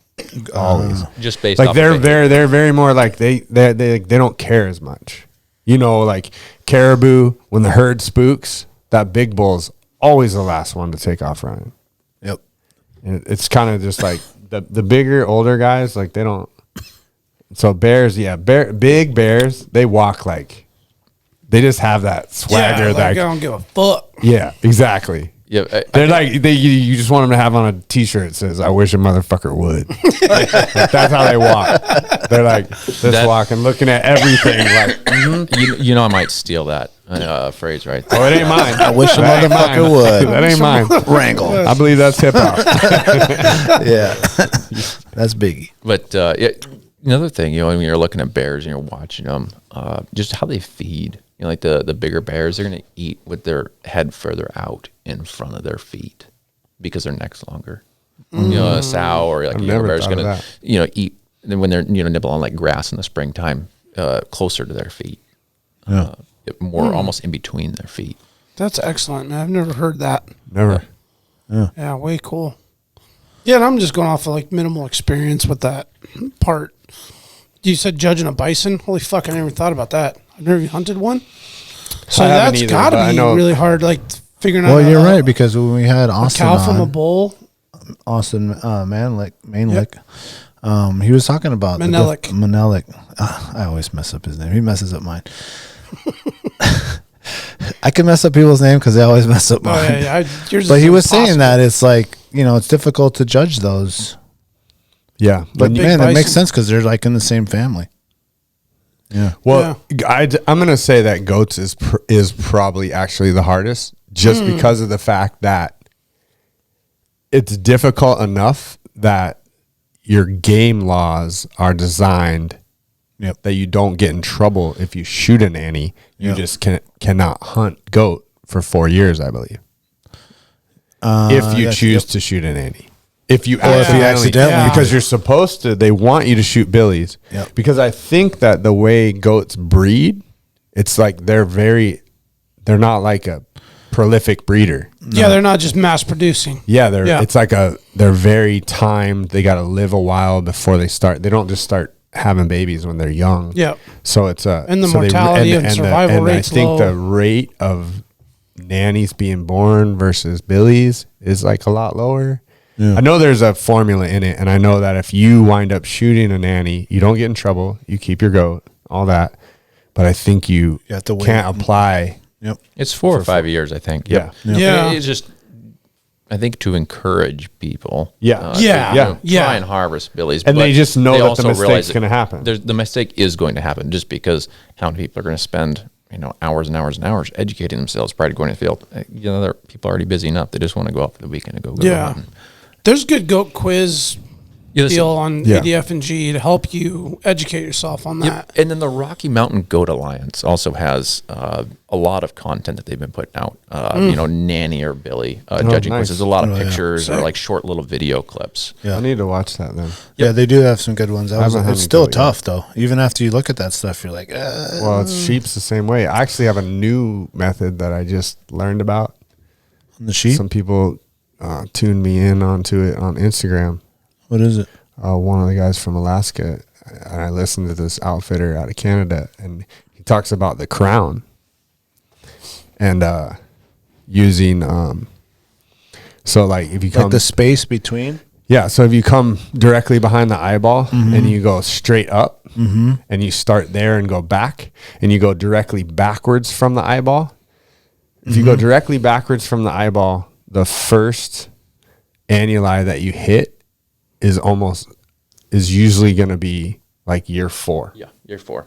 And so if you hit that and then you go forward, and so if you're looking, because that's the easiest area to see in a spotting scope, right? Is that part that they call in the crown. So, So you're saying like if you... it's like go 2 inches behind the eyeball. Yeah, like go 2 inches behind the... No, no. This way? No, back, straight from the back of the eyeball, back the horn, towards the back of the head. Behind the head. On the side, though. Behind it. At 9 o'clock. Yeah. There it is. So if you go back 2 inches and then go straight up, that first annuli you can count. And then if you count back to the one that I'm saying is just like level with the eyeball, it's like you can put your finger on it. I can see it from here. If you got 4 in the crown, it's guaranteed 8 years old. Because, and it's more likely if you have 5 in the crown, it's going to be 9 or 10. But So if you have 4 in the crown, you don't got to think twice. Yeah. You can just shoot. And that's this guy from Canada, and he's an outfitter there, a lot of experience. And he in his video, he had a lot of really good points about like saying that stuff's being taken from guys that should be legal, and it's being called not legal, and because it's like, I think Canada has a different way of measuring too. It sounded like, because he was talking about something that needed to be above the nose, or they didn't count it as a full curl, even though it was a full curl. Yeah. But so he said that he feels like they should only go off of age, just because even on broomed rams, you can't tell if it was broomed on the lamb tip or year 2, a lot of times. So they're guessing. They're guessing. So you might be losing a year. I always felt like there should be more. And they must not. But they must not have a double broom is legal there in Canada. I don't know what Canada's regs are, but he was making it sound out like people could get caught up on broomed, and I was like, how do you get caught up on broomed? Like double broomed is legal. Yeah. Or sometimes I guess maybe they're fishing games saying it's not broomed when it is. It's just rubbed, because I've seen that before where they'll be like, no, that's not broomed. It's rubbed. I'm just like, that does not look like a lamb tip to me, but okay. Yeah. So Lowell, you decide on the name, you do the whole logo dance with the guy, and you get it. Do you already have an idea of like, you already said you wanted to do backpacks and that kind of stuff. Did you already have an idea like on the first product that you wanted to produce? Yeah, I did. I wanted to produce a tent, Okay. Being wet, in a brand new tent at 15 that I just spent $350 was a little bit of motivation still at that point in time. Yeah. And so I started on that project, and I hired somebody to help me do the sewing work. I knew the dimensions. I didn't know how to bring all that together. Yeah. And because my sewing skills really weren't that great at that point in time. I was like, well, yeah, I can stick stuff together, but do I really want to be sitting in front of a sewing machine? Yeah. And it was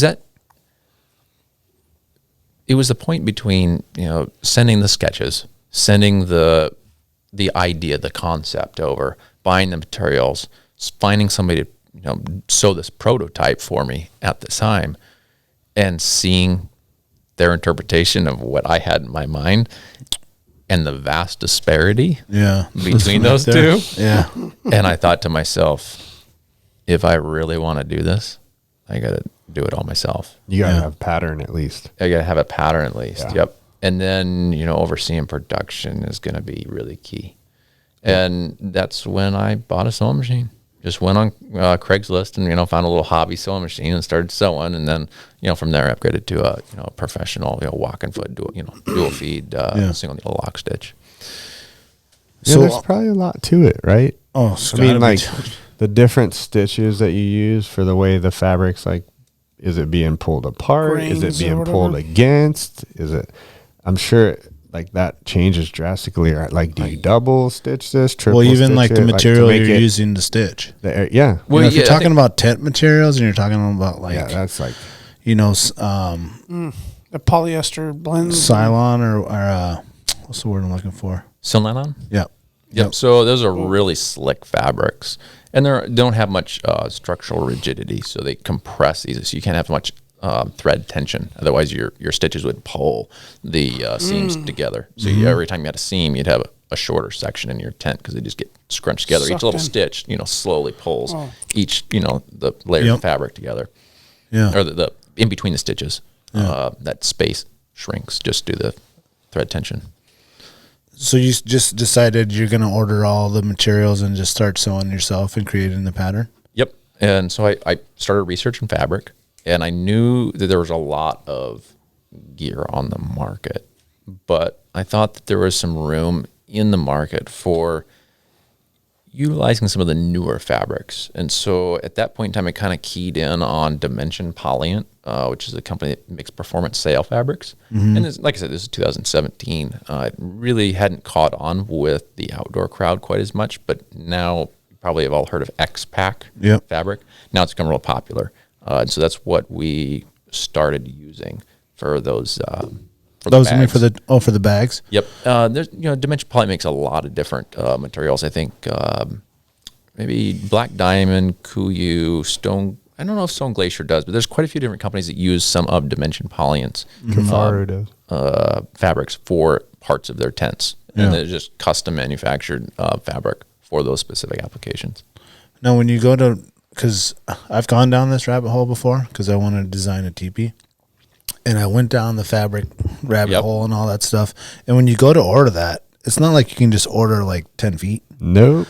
No. No, You have to order a specialty fabric. No, you got to order a roll. Football field of it. Yeah, dude. And It's like 50-yard minimums, 100-yard minimum. Yeah, and it's expensive, dude. And it's like really expensive. Yeah, you're not buying it to make one TP. No. Yeah, it does not make You sense. better have a plan Or to you come sell across- some Or you come TPs. across somebody that will just sell you a chunk that they have already purchased the big Maybe. roll from. Yeah, Would be the maybe. move there. Yeah. Yeah, maybe. Or you just fuck them up enough that you have to keep going over and over and over and Yeah. end up using that roll up. Yeah, so as the x-pac fabric has gotten a little bit more popular, some of the more retail, outdoor, build your own gear type fabric companies are carrying some of it in some of the color variations.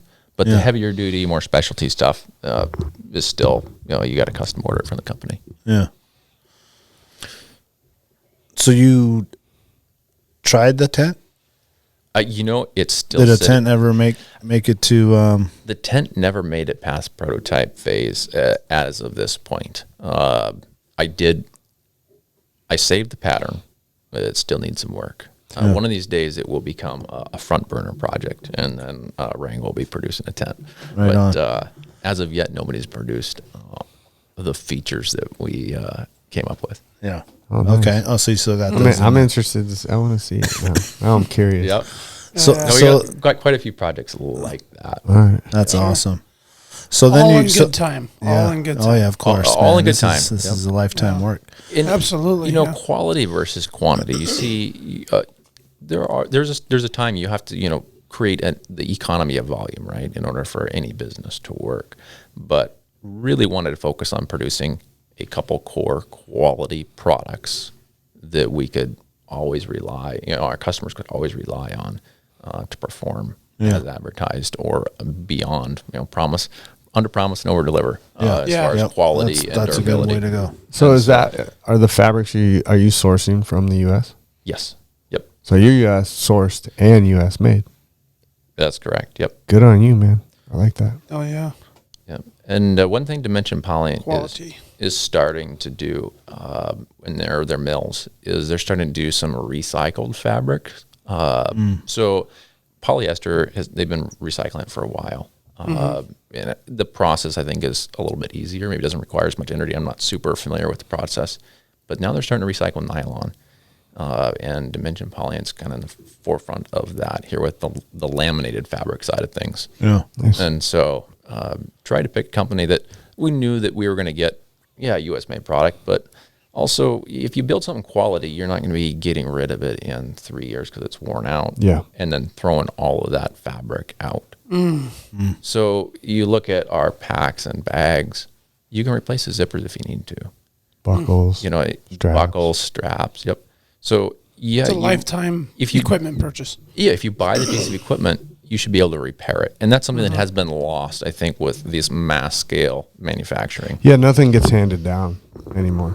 Yep. So definitely trying to kind of fill that niche. I mean, if you're going to be buying a piece of gear and you're going to be living in Alaska and you're going to be using this, our gear is designed, I think our tagline is designed for the dedicated or professional user and dedicated adventurer. And this is the type of gear that gets used all the time. You know, there's LL Bean and, REI they sell great gear, but it doesn't work for the professional users, the people that are out there living in their gear day in, day out. Yeah, no, it's the occasional. It's the occasional. I'm going on a trip. Yep, and there's nothing wrong with that. There's definitely that's the general public. I mean, other than there's mass amount of waste.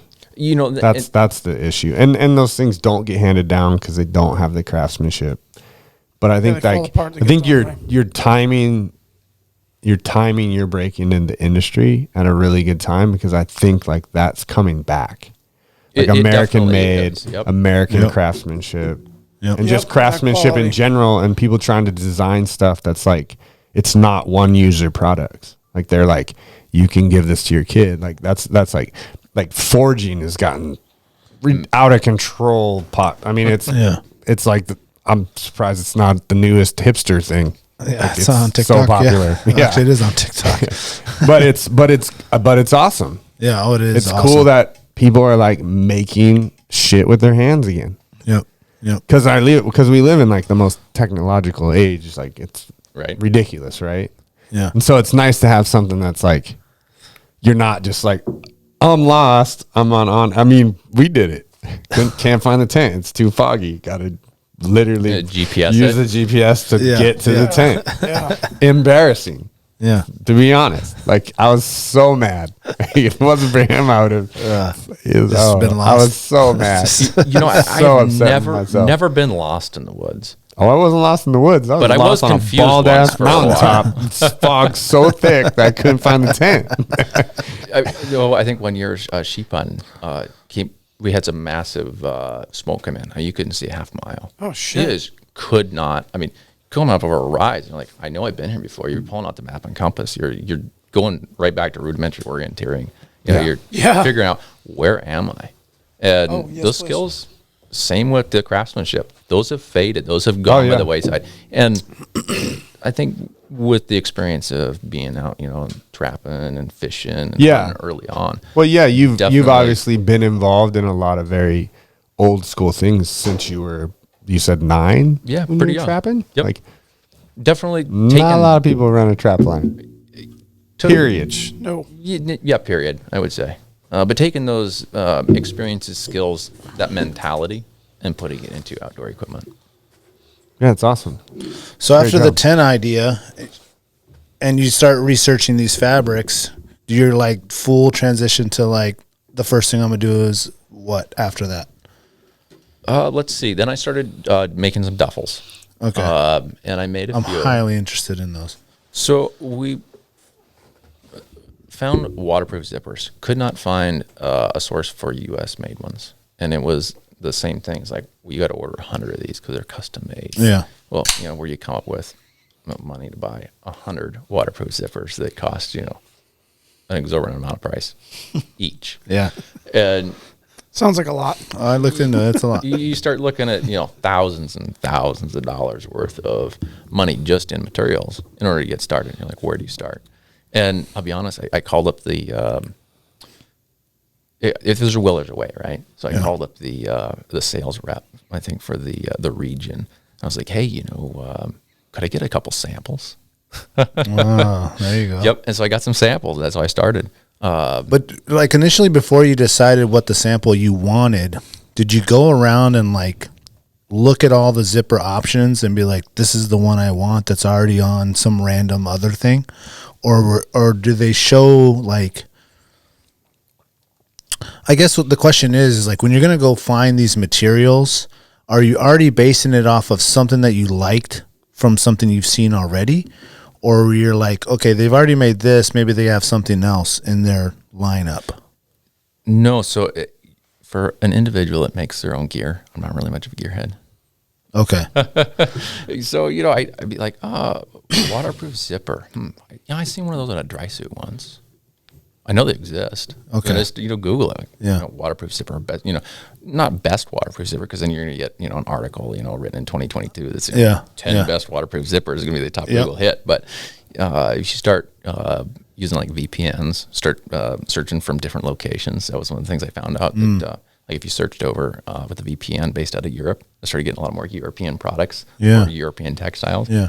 That's where I found some of the best quality for lower scale, smaller volumes was coming out of Europe. And I really wanted to keep things domestic if possible. Yeah. So YKK actually came out with a zipper. I want to call it, they call it their Aqua Seal zipper, which is a pretty new release. So that is a great zipper. Actually, have a few of those. Put them in kind of a couple different duffel bags. Yeah. And kind of seeing how they perform now. So yeah, we'd like to keep everything domestic if possible. Have you seen the? Remember I was showing you my Sims jacket, and they have that zipper that seals. Yeah, it's like a sealed seam. It's like a sealed seam, but there's no teeth to it. It's like a Ziploc bag, or oh, yep. Yeah, we're just kind of like. I mean, they've come a long way with those waterproof zippers from where it was closing and it would just seal it and close it up to where the teeth are waterproof to now there's not even teeth, or to like on watershed bags. Like, almost like a zipper on a Ziploc bag, just like a silicone rubber type material. Yes, which is nice, but you got to like silicone them up every year because they get all. Keep them Would those work for like a duffel though? I have a watershed. Oh, it's a brand watershed duffel, and it's almost like a Ziploc bag. Oh, crazy! That you could just seal it like that. Been really skeptical of that. It's really good. Works. I've had it for 15 years. Oh, and it just it'll float. You're throwing the bag around. But I'd never seen anything similar till I got that Sims jacket that had the zippers on the top that were like the same. But I was in my head. What's annoying about that watershed bag is that I have to do this. Oh, the pinching the whole way. Yeah. But now they have it where it has like a zip, so it just like closes it up. Just brings those two teeth and that third teeth just closes it up like that with the zipper. So that's like the next level. Whatever, you could probably speak more on that. Yeah, I've seen what you're talking about. I don't know the specific yours product, is like a fold, but it's almost. I think what you're trying to describe is like the Ziploc bags that have the little slider on it. Like Glad bags. You can just zip it. Just pull the slider across. It's not truly a zipper pull, but it helps facilitate the seams the material together. Yeah, the sealing of those two sides.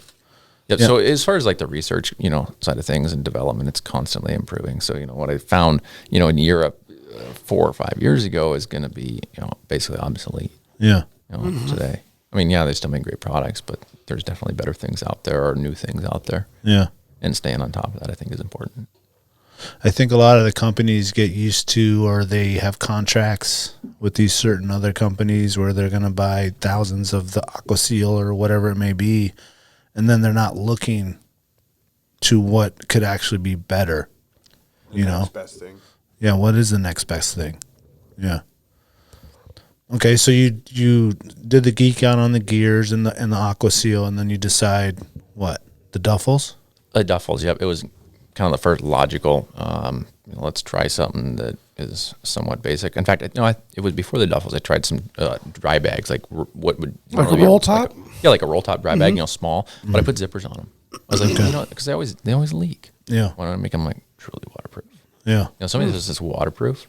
Like, I'm highly skeptical of that, unless it actually needs an air valve in order to make sure that when you fly on an airliner, this bag doesn't pop, blow up like a balloon.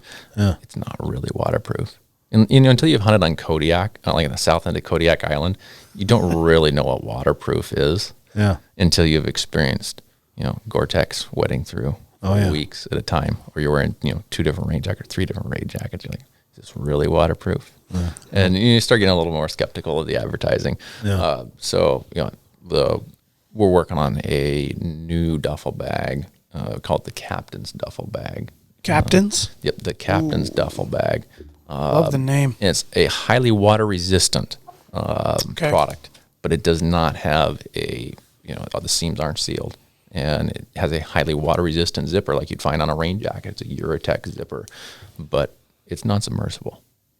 It'll work for that's the key, right? 98% of all of your waterproof needs, but those 2% are usually that's the demanding application. That's the professionals that are out there. You're not going to claim that because because I know that it's in my mind kind of false advertising. I mean, there's different water, proof ratings. Yeah. But if I say it's 100% waterproof, I really want it to be 100% waterproof. Yeah, it better be rubber. Yeah, because nothing really is. And have no seams. Right. Because even rubber rain gear leaks. I don't know that. I mean, you're just if you have rain gear, you're getting wet. I mean, I've seen the seams in Helly Hansen's leak. I'm not saying all Helly Hansens do it. I'm just saying the seam with enough water shed. It's like you open the jacket and hang it up on a hanger, and it's like the strips of the seams are just water soaked. And there is going to be always limitations. I mean, there's only so much that we can do to keep water out of a piece of gear, right? And I think that's been, people tried with, tin cloth, oilskin cloth, and they tried with skins, and they tried with skins that were oiled. And, look at Lewis and Clark when they were making coats. their collapsible boat that they, carried all the way up, trying to make it across the divide. And, stretching skins over and then putting pitch on all the seams and whatnot. It was a massive failure at the time, but they learned a lot. Hell yeah. Well, we should have used, elk skins, not deer skins. So, it's the education that you don't get unless you. It was trial and error, yeah. Yep, trial and error. So, we're constantly trying something new. But the fabric on the captain's the captain's duffel bag is waterproof. It's a 4-layer laminate, so it has the external nylon. It has the waterproof film, and it has a grid stop, rip stop grid in it. Okay. And then it has a white polyester liner. So that white backing on the inside of your duffel bag makes it a lot easier to just see things because of the ambient reflected light instead of a really dark fabric. That's really well thought out. That's a good detail. Because that is what happens to gear. If it's not like a bright orange Garmin or a bright blue black diamond headlight or something, it's in that dark roll top dry bag or dark brown or dark green bag. It's just in a pit of darkness. It's a pit of darkness, and I never even thought of that. I swear my headlamp's in the bottom of this bag somewhere. I need my headlamp so I can find my other gear in my bag because it's so fucking dark in this thing. Yep. So with the white backing, you get the light penetration. A lot of and then you open it and it's like, you can see it all laying there, huh? Yep. I wonder. Mind blower. Yeah, and as like I said before, just like walking down that trail of looking at different materials and zippers, and it is a monstrosity of a task. Oh, it is. And when I first started, just the amount, like the sheer volume of information was overwhelming. Yeah. And then I started slowly figuring out, this is what I want. This is the direction I want to take Wrangell as a company. This is the type of products we want to produce. This is the type of products that we want to produce for these types of people. Yeah. And as we narrowed that down, it was easier to narrow the materials down. Yeah. Let's take a quick break, and then I want to get some of your products on the table and jump right into them so we can really hug into the detail. Pull his website up. I'd like to look at it. Yep, we'll pull that up, and we'll get that up here, and we'll just take a quick shout out to the boys. The Treehouse AK, your one-stop dispensary located at 341 Boniface Parkway. Be sure to ask the bud tender about their deal of the day, because honestly, there's always something good on deck. And guys, listen, this is where the culture lives. At the Treehouse, their dedication to servicing consumers has been developed through a lifetime of involvement in the cannabis culture. They're committed to providing the highest quality products at whatever value your budget affords, while always maintaining the deep-rooted principles that have carried them this far. Their focus is on relationships over transactions, and you can always depend on them to treat you with the respect you deserve. Hit them up at thetreehouseak.com, and remember, you must be 21 years of age to enter their store. Tailored Restoration, 24-hour emergency home services, helping Alaskans restore their dreams since 1972. Services include fire, water, mold, post-emergency cleaning, repair, and remodeling. Tailored has an emergency response number with trained professionals available to help you at any time, day or night. Give them a call in Anchorage, Eagle River, Mat-Su, or Fairbanks. Make an appointment today at tailoredrestorationalaska.com. Since 2008, Serrano's is Anchorage's own new generation of old cocina. Their menu showcases the passion and love of their rich heritage and unique family recipes that have been passed down through the generations. Serrano's goal is to embrace and display trad flavors using the best ingredients that are available. They focus on making everything from scratch daily. In-house menu includes handcrafted corn tortillas, salsas, carne asada, and chorizo. But don't take their word for it. Experience their tradition and sabor for yourself. Locations on Tudor and Northern Lights, both with new tequila bars. Check out their daily specials at serranosmexicangrill.com. The Connoisseur Lounge, located in the heart of Palmer, Alaska. The Connoisseur Lounge is Palmer's first locally owned and operated cannabis retailer. Their beautiful store is located at 226 Evergreen Avenue. The Connoisseur Lounge has exclusive cannabis products such as Snowcap Romance, Aurora Haze, Super Glue, and one of our favorites, Sugar Cookies. And if you're not into the flower, the Connoisseur can hook you up with edibles, vape supplies, and a ton of CBD options for all your health and inflammation needs. Check out their daily deals at theconnoisseurlounge.net, or even better, stop by the lounge today. Remember, you must be 21 years of age to enter their store. So as we took a break, we brought up a couple of items of yours, and we're going to kind of go through them. If anyone's that's just listening, if you want to get onto the onto our YouTube page, it's going to be at about an hour 40, between hour 40 and an hour 50, if you want to kind of get your eyes on some of these things that we're talking about. Dude, I'm very, very, very interested in the duffel bags because I do a lot of rafting. I do a lot of moose float hunts. I'm a big guy on the water, and I've tried to buy as many different bags as possible. I'm not the biggest fan of the roll top style. I really prefer. They do have their drawbacks. They have their drawbacks. I really prefer the duffel, and even more than the duffel, I like the duffel with the horseshoe opening. You know what I mean? Where it has has like that. It gives you a little bit more, basically a flap that you can fold back and you have exactly, and the open top that doesn't constantly folding itself closed. Yep. So what do you have here on the table? So that's actually a prototype for our captain's duffel, which is a highly water-resistant duffel bag built with high-quality materials, but fairly simple in design for everything from captains of your own life to boat captains, charter captains, captains. So the whole thing is x-pac? The whole thing is made out of x-pac, webbing, wraparound handles. So we have heavy-duty, highly abrasion-resistant fabric, waterproof. And then you'll see the water-resistant zipper. That's the same zipper you'd see on any of your your higher-end rain jackets. So like your Arc'teryx type rain jackets, Patagonia, etc. Mm-hmm. So it's highly water-resistant. That is not our waterproof duffel. The waterproof duffels, we were producing them, produced a few of them, and then trying to find a local manufacturer that could seal seams proved to be a very daunting challenge. So we're going to get back into that, but for right now, it's more going to be the captain's duffel line. A couple things that I really like about it is it's holding its shape. It's not like collapsing. I don't know, the way that you made this pattern here on the sides, it holds that like box shape that you want. Because a lot of times, like the one I have, it's a circular, and it's just kind of this like it's like the cigar bag, right? Yeah, it's just like you got to stick your arm in there to hold it, and so that's really, really nice. And I also like how you created the zipper to come almost like halfway over the both edges. It allows you to open that bag up a bit. Yes, because that's the other one that, like, the drawback of the one I have, it kind of comes to a point right here, and it opens like this, but it limits the amount of space you can open it wide. You know what I mean? So you can't, like, stuff a really wide, like, sleeping bag or something in there easily, where this one comes almost halfway down the edge of the bag. Butterflies open, like. Yeah. And then the white, you can see that in there.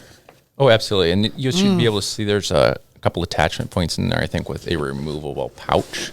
Oh, yeah. Toiletries or... toiletries, I think, right now, you open that up. I think I got a couple... fish whistle. Lens cleaning kits in there. So that's something else that we did, producing lens cleaning kits. Got some all kinds of goodies in there. Oh, yeah, all kinds of goodies. Stickers in there, look at that. Yeah, so the lens cleaning kits there, made those to be able to slide on to a webbing harness. Like if you wear a binocular harness, you can slide those on through the webbing ends. Yep. And then same thing, it's, waterproof fabric, water resistant zipper. And then the components in the inside, though, that's what's really special. A lot of these lens cleaning kits that you can buy, kind of name brand stuff, they're a high markup with not necessarily the highest quality materials. And when you have a high dollar glass, you're going to spend $5,000 on your glass for spotting. If you're into bird watching, photography, hunting, any of that, you want to be using high quality products. So like that lens cleaning cloth right there, the outside edges, that's sealed, like heat sealed. So that instead of like having a pinking shear rough edge where you have tiny something that could scratch. Well, no, it's not something that could scratch. You'll have tiny little fibers that come off, and then they'll stick because they're static. Yep, they fray. So that's sealed. So you don't get the edge fray on that material. It's got some thickness to it too. Yep, it's substantial. Yeah. So that is a Purasol brand. They make a lot of. They make high quality stuff. I mean, NASA uses them for some of their space telescope type cleaning applications, and then it's an enzyme based cleaner. So it's safe on all your coated lenses, cameras, spotting scope, binoculars, etc. Yeah. And then the anti-fog, same thing. Got the highest quality you can find.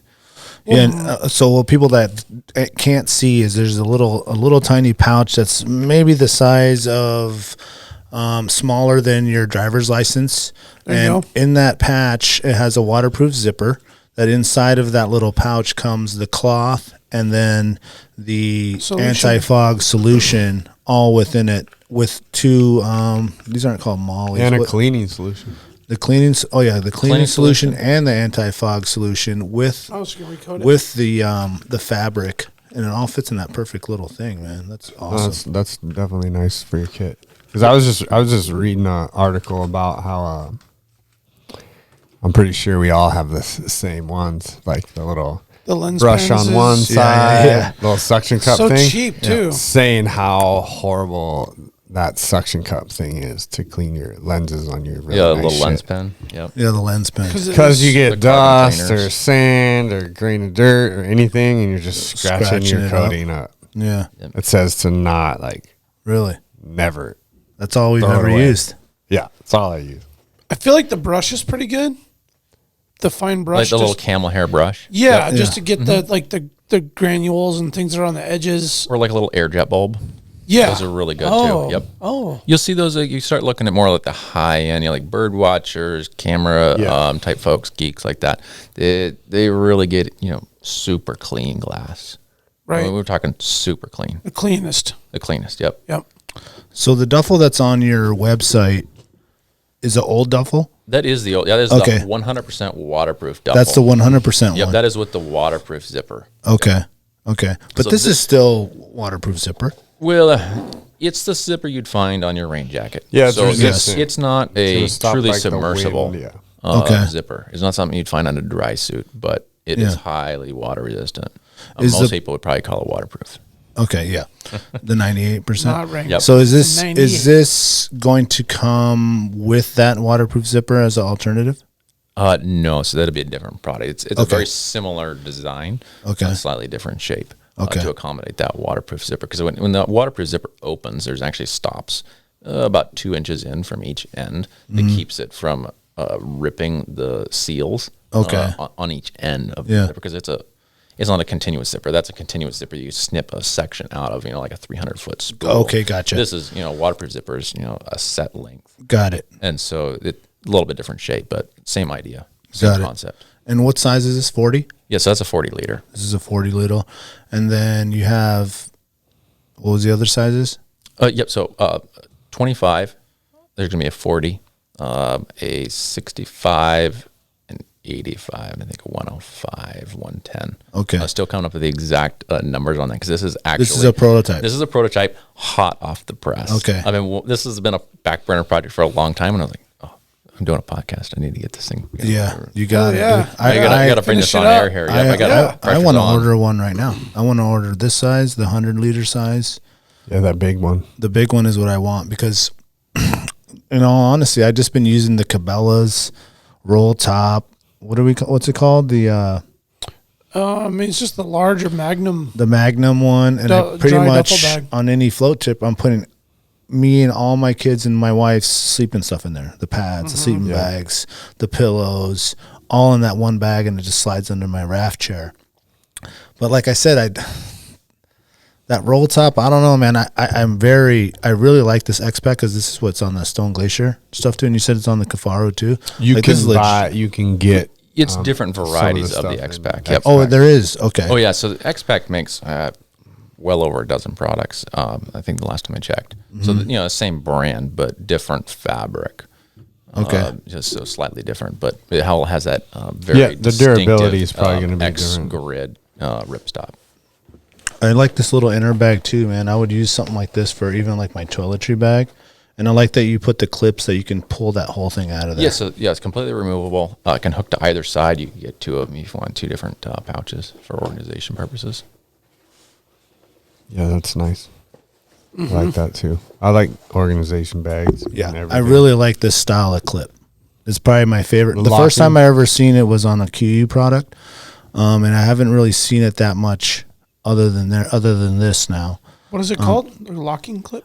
I forget what the term is. The Kafaru K clips work really good too. Like they don't come off. They don't lock like that. You gotta order it, like a box, a couple thousand of them kind of deal. I forget what it's a part number is really what it. Yeah, right. You got to go with the manufacturer, supplier. Could you get just this little bag? Yeah. So that's going to be a separate product. Okay. Is there going to come different sizes in this? I like how you have two, so you can. It's not just one zipper. It does add a little bit of versatility. Yeah. Mm-hmm. I'd love that x-pac, dude. It's so stout. Yeah. Like even compared to when you feel a regular dry bag, I don't know what that material is. Most dry bags, the rubber. So yeah, it's typically like a PVC type fabric. It's heat sealable, which is it's easy to use, easy to cut. It heat seals, to a true waterproof seam. Yeah. There's stitch holes in this bag. Is it highly water resistant? Absolutely. Could you, use like a polyurethane sealant, such as like AquaSeal? Absolutely. AquaSeal is a great product. In fact, it sticks to this polyester fabric exceptionally well. Just get a little brush and brush it on. Yeah. Oh yeah. It'll stick good. Oh, it sticks really good. So how do they rate their materials? Is it like Cordura where they're giving you like a 50D, 100D, whatever? Yes and no. So that is what I believe they call their VX40. That's a VX42. So is this one of their burlier materials? Yeah, it's their burlier materials. I believe they make a couple heavier duty ones in that. So it is a 420 denier outer fabric. And then there is a PET film, which is your waterproof film, laminated to that. And then they have the polyester X grids, which is your ripstop grid. And on the inside of that, you have a 50 denier polyester piece of fabric laminated together. Okay. So you have 4 layers that are laminated together. Okay. So yes, it is technically a 420 denier outer fabric, but the abrasion resistance is 3 times greater on that than 500D Cordura. Oh, really? Oh, is it right? Oh, wow. Yep. And it has because it's laminated. There's the different layers. Yeah, it's definitely high quality material for sure. Like it seems like it'll. Oh, it definitely holds up. Yeah. Seems thinner than Cordura.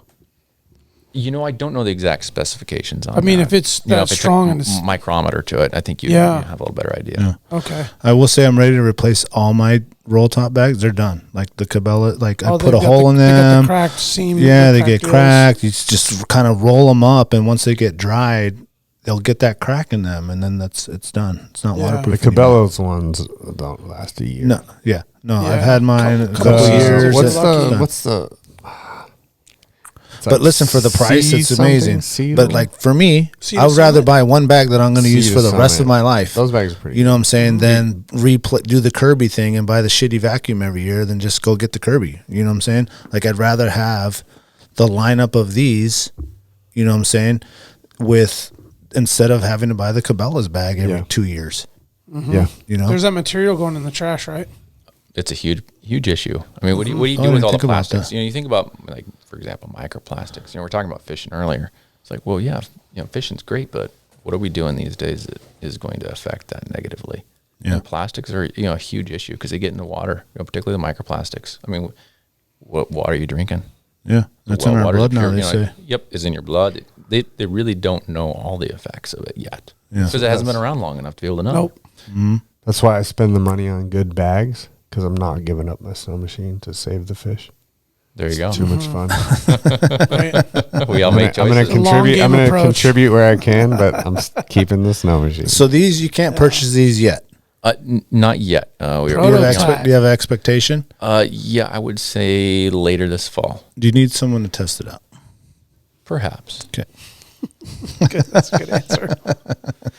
Well, and I think it'll be great to have the old beater dry bags that maybe you just kind of throw certain gear in or stuff that, like, if it got a little damp, it wouldn't be the end of the world. Yeah. But then having these for your, specified applications for Yeah, trips and the things. beater ones go to, like, the boys' trip to... Yeah. In the throw in the side by side, and you just want to rip don't need to be waterproof, but it's rub mud around. proof. And it's gonna get beat, it gets chafed up. You don't like. And also Yeah. the weight of this too. Like if you go and look at, like let's say Yeti's waterproof bags. Oh yeah, they're really heavy right out the gate. And they are submersible. They're a little bit more robust, but the actual material is substantially heavier. It definitely is. And I don't like the amount of space when you open the zipper, like I was saying before, how this goes all the way down. Dude, you have such a limited space in those bags. It's like, you know what I'm saying? It's like I said hard before. to get anything into. It's hard to get anything into, and that becomes annoying. Yeah. You know what I'm saying? So dude, your shit stays really dry, like but this. it's like pain in the ass logistically, like getting everything in and out. Yeah. Yep. Yeah. So is there an expectation of when you think you're going to have these on your fall, guys' right? on your site? Did you say that already? Yeah, this fall. Yeah. Oh, this fall. Yep. Later this fall. Can I order now? Well, you're welcome to if you want. Okay. I'll send you an invoice afterwards. Okay. You take cash? Cryptocurrency. Do you take Ethereum? We prefer Bitcoin. Okay. All right. We got that. or Dogecoin. We go with Doge. Dodge too. Okay. Well, let's see what else we got then. So, okay, we didn't bust out the pad. This is this the sitting pad? Yes, so that is the glassing pad. Okay. So that is again very durable material. So that's a TPU coated Cordura nylon, and the TPU coating is what you would find like on a pack raft. So that material, that coating on the it's a dual coated Cordura that a lot of the pack rafts use. So it's heat sealable. Yeah. That's the same material. Does that roll up or anything? No, well, I suppose you could. I saw how you had it like in the back. Put it in between the pad. frame. Yeah, Yep. if you want to grab the Oh, there you pack, go. Yeah, let's That's where mine is. Is this product for sale now? Yeah. Oh, I'm going online and buying And I one. thought I saw a smaller one. Did you see mine? No. Yeah, clapped. Mine's like a garden. My wife's garden. that's just, thing to my deal notes. on. I was like, they make specified equipment just for this reason. They're like, well, I just grabbed this real quick. And it's been working. But like, I buy right or buy twice, and I don't like to buy twice anymore. I used to because you just couldn't afford shit. Yes. So you didn't have a choice. Yep. But now I can afford stuff. Yeah. So I will buy an actual pad like this for sure. Like this thing's awesome. Mm-hmm. I wish it was orange. It's the only thing. I wish it was bright. Yeah. And So you know, I could set it down and walk away, and it's gone. Yeah. Then you got to. Yeah, it's get good all for excited. business if. But it's I not. literally right now have a kneeling pad that's for gardening that I stole from my wife. Okay. That's what I have right now. Oh, those are so comfortable too. Like It's very comfortable. The standing, but mats it's got they like make. flower pattern on it, and it's not as cool as this. But I don't care. What did you say is inside of that? The pad, actual pad. So it's just I want to say it's a cross-length polyethylene foam. Okay. It's just It's close, so yeah, it's close cell. It's not supposed to absorb It's not water. absorbing It's any a water. high insulation to weight ratio foam. Yeah. Okay, let's get that bag up here. That looks legit. put it Okay, right so in one between thing the I don't know if I said this already. When I started looking at your stuff, and I've been looking at your stuff way before we were gonna have you on the pod, because I saw that you were doing your thing, and my first initial thought was you crossed a Barney's pack with a Stone Glacier pack. That was just me on the outside looking at it like, man, he kind of combined the two. I don't know if that's a compliment. I think it's a compliment because both those bags are amazing. I'll take it as such. Thank you. No, both those bags are amazing. And top of the line. And so with this bag here, the Revelation, right? Yeah, so this is a Revelation 7800. That's massive, dude. 7,800. But it's massive, but it compresses down. Yeah. No, Yeah. when you brought it in all super compressed, I mean, it comes down to just like the SG bag does. Well, you don't have to. I don't have to tell you can take this as a compliment. I will straight up compliment you and say that I actually think you've fixed my issues with Barney's bags. Is that we've talked about this before, is that and why I have the Kafaru bag I have, because it's super modular, and then once you remove your whole camp from it and you're just hunting, the Barney's bags are like, Big old they can baggy. compress down, but it's not as simple as what you have here. Like this thing compresses right down instantly. Like empty it and you can compress it down, and now you have like a pack frame that can carry your day's worth of stuff, which is perfect. Yeah, and you're just looking at the side compression here, which is only part of the compression system. So you want to go ahead and open up that pack lid. Yeah, and as you open it, I also want to say, like, that's x-pac on the outside, right? It is, yeah. Okay, so that so it's captain's bag. Cordura, sometimes in a monsoon and you're going day after day, it's going to absorb some of that water. Oh, absolutely. sure. And You know what I'm all fabrics will to a certain extent. Yeah. I would Because say we've been on trips where, like, it's 5 days straight and that backpack is getting heavier and heavier by the day. Oh, yeah. You know what I'm saying? It doesn't matter even if you have a pack cover on. It's still going to get just absorbing moisture, the fabric itself. And that adds weight to your bag. Yeah, there's no getting around it. Yes. So what is this little attachment? This So is that's like an add-on bag. So Okay. that's just, you can undo the side release buckles there and pull that off.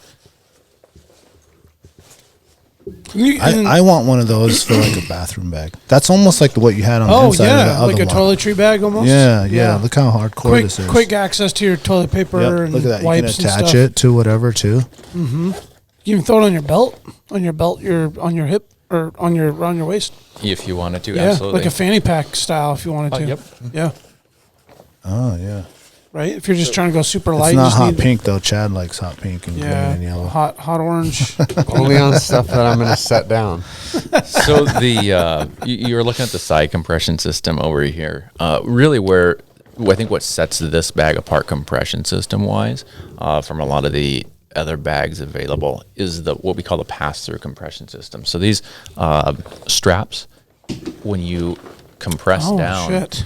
they actually run through the inside of the bag. So if you look in, the So that's pocket actually here attaching to the frame. to the frame So instead if you look at these of stitch marks along the side, that's where all of your compression Okay, system. it's so when attached you to that. throw a quarter in there, you can get your load shift like completely gone.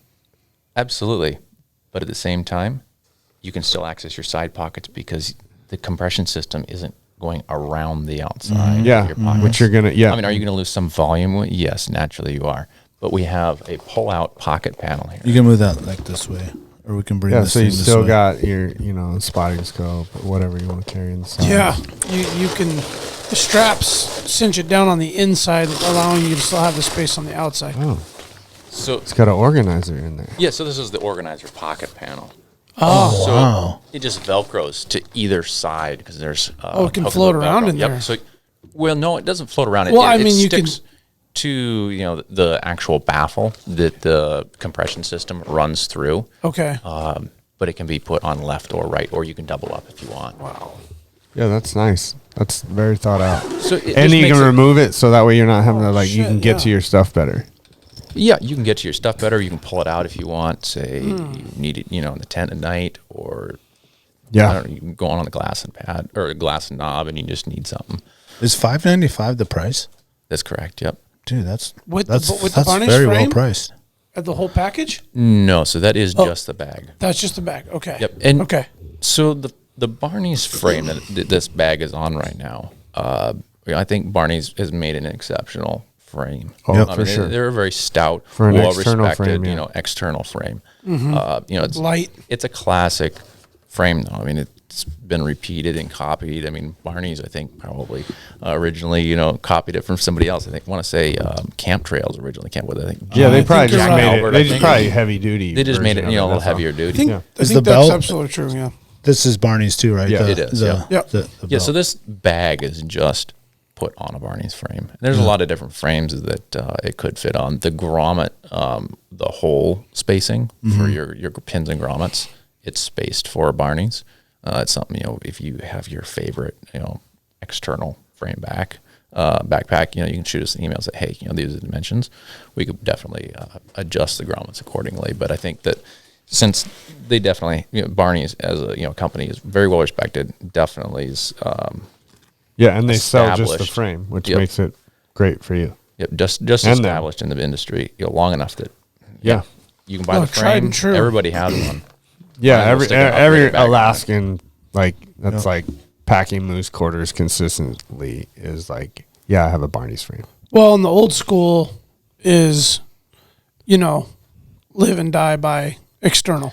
Yeah, they love There's the new stuff that, we've all have products or tried products or the internal. For me, I love it. I love the comfort. I love the when you got it compressed down to a day pack, how that feels. But it's kind of nothing like the confidence in an external frame, actual frame, when hauling massive loads, Nothing especially compares. moose quarters. I mean, there's Yeah. I'm I mean, I'm a Confaru guy through and through. yeah. That's very obvious. But this is a really thought out. I'm very So impressed. massive, huh? Daniel? I'm very Like the impressed way- about how big it is. I mean, 78. That's like, that's a 10-day, 12-day sheep hunt all day. Yeah. So No there's problem. like a bag within this bag. So there is, and you bring up a good point, kind of right at the same time I was about ready to bring it up. So I guess to transition to it. Inside, there is a sling system, an internal sling system. So you were talking about a lot of these internal frame bags are kind of like hybrids, and a lot of them, there they're you getting go. like the load slings that you remove the pack, stick your meat next to the pack frame, then compress the pack. Yeah, like a load shelf. Yeah, basically a load shelf. Well, you start doing that and you have a lot of load shift. It's just inevitable. You cannot get rid of it all the way. So I took a step back and I had never actually looked and seen what one of these load shelves looked like. So I came up with my own. And that's what you see inside. So that's a removable load sling that you can stick boned out meat in, and it holds the meat against the pack frame inside. Is that this So separate? that's a standalone sling. Yeah, that's just for bone packing in meat, meat. right? Yep. Okay, this So is not this- what's built in there, though. Yeah, you can actually pull it out. Just buckles and a couple. Yeah, pull it out. What are you doing at the end of September? I don't know. Maybe just getting back from moose hunting, processing a moose, probably. Well, like the end because the regular This is season round closes two, and round two, so- mine's still open, but I would love for you to come demonstrate how that works. Gotcha. Yeah, so that is our water hydration. You do field holster. demonstrations? Oh, this is the Like water actual hydration field? one. Yep. So Okay. if you pull out the second sling that's in there, and it attaches partway down. Oh, here, too. gotcha. It's like a clown car, dude. You just keep pulling stuff out of it, man. It's like got a lot of features. It looks like it's just a bag, Oh, and it's got like a lot of features. You want me to do it? Truth be told, I was like, this thing's kind of plain Jane. It's not Just, at all. Just first impression. 100%. Until you Oh, start absolutely. dissecting this It thing. just I'm looks like a what big the bag fuck? that you It's can got- fill up. That has great compression to it. Yeah. but it's got like a lot of features. Well, and that's what's deceiving is that compression factor, making it look like there's no way all this stuff's in there. Oh, absolutely. When mean, you it's just like, look what? at it, it's like, okay, what's special about it? And then you actually put your hands on it. And I think I would say that's start part of unzipping things and unbuckling things. yeah, and just start it looks dissecting like great material and just a big open top bag. And then you realize that there's a lot of like very well thought out features. Come on, Daniel, find it. Find a grasshopper. That organizer in the side, that's great. And I love how big the side panel is. Like, I mean, People you can you get could it, bro. literally fit whatever spotting scope you want in that thing. Yeah, I super mean, you length. can put a telescope in length. there. You can put your spotting scope and a tripod. And your tripod connected in there. Yeah. Yep. And a shovel. Oh shit, connected. So just bent. You could pull it out. Yep. Wow. Yeah, and a shovel. I mean, that's You don't have the quick clip on this bottom right, or am I not reaching it right? Because the other one's all unclipped really good. So there's two quick clips, and then there's two webbing connections yep. with a On the bottom? Yep, on the Just bottom. a So basically, you hook. can, it's not just a hook; it's actually a I think they call it not a tri-glide, but a one of these duckbill locks, like what you have on the lid height adjuster. Yep. Okay. Oh yeah. Oh, I see. No, on the a little bit closer to the pack frame where it connects. I can get it there if you want. Yeah, you might have to, because I'm like, this is like my You're first. really I feel like getting it's after it. I'm in high school and it's my first time. Is this where I put my finger? can't get the bra. How do you take this thing off? God, so tight. That has a ton of features, and this Ton. can Velcro to the outside, right? Yeah, I see the Velcro spots. Yeah, so this Velcro's in the pocket. In Go the pocket. in the Yep. pocket. Both sides yeah. if you want. Yeah. Yep. Yeah, again, that's an add-on accessory. So it, Oh, it so really you ends up use being a very this for your- customizable bag. Yeah. And then But you your- could have that on both sides and one on the inside. Oh, absolutely. you even wanted these to. are like really water resistant, right? I mean, there's like Yeah, so it's the same material. I mean, it's Yeah, that's a waterproof X-pac. fabric. It's all It's a X-pac. Yeah, highly water no, I mean, resistant just zipper. all but of it's it. not Like seam you sealed. could, even if you're like, say like you got your My Charge, right? Yeah. Ziploc bag. I always put it in a Ziploc bag just for extra, but you slip it in here. You don't need the Pretty confident, like it's not going to get wet, or if it is, it's going to take a long time before it's going to get wet. This is nice for the water bladder because it's like if your bladder leaks, It's not going to leak through it's not that. going to leak in your shit Yep. because this bag's waterproof. The So, zipper, and the does zipper that could leak. does that hang vertically up against the back, kind of and like a it- traditional? Yeah, and then it sack? also will hang your platypus. Inside. Yeah. Yep. And then where does the hose come out? It's just double through the zip, so you just put Oh, it wherever shit. you want. Yep. And Sure there's enough. also hydration ports on left and right sides of the bag. Oh, so it can pop top- through. up top, and, yeah. Okay. Did you get it? Yeah. Wow. Yep. So this is the internal load sling. Bring that mic up to your. Oh, okay. Yeah. So this is the internal load sling here. So this sets right up against the pack frame, right up against your back, and then you can, since it attaches at the bottom, you just slide meat down. It's boned out. Okay, in the I space gotcha. between I the gotcha, bag I gotcha. and this. Okay, so this and then is- you this- have buckles on each side Yep. that adjust and attach inside. Oh, so you can get The it main. tight there, and then you can use the You had it compression like this, straps on the right? bag to even secure it more. It's upside down. Yep. There you go.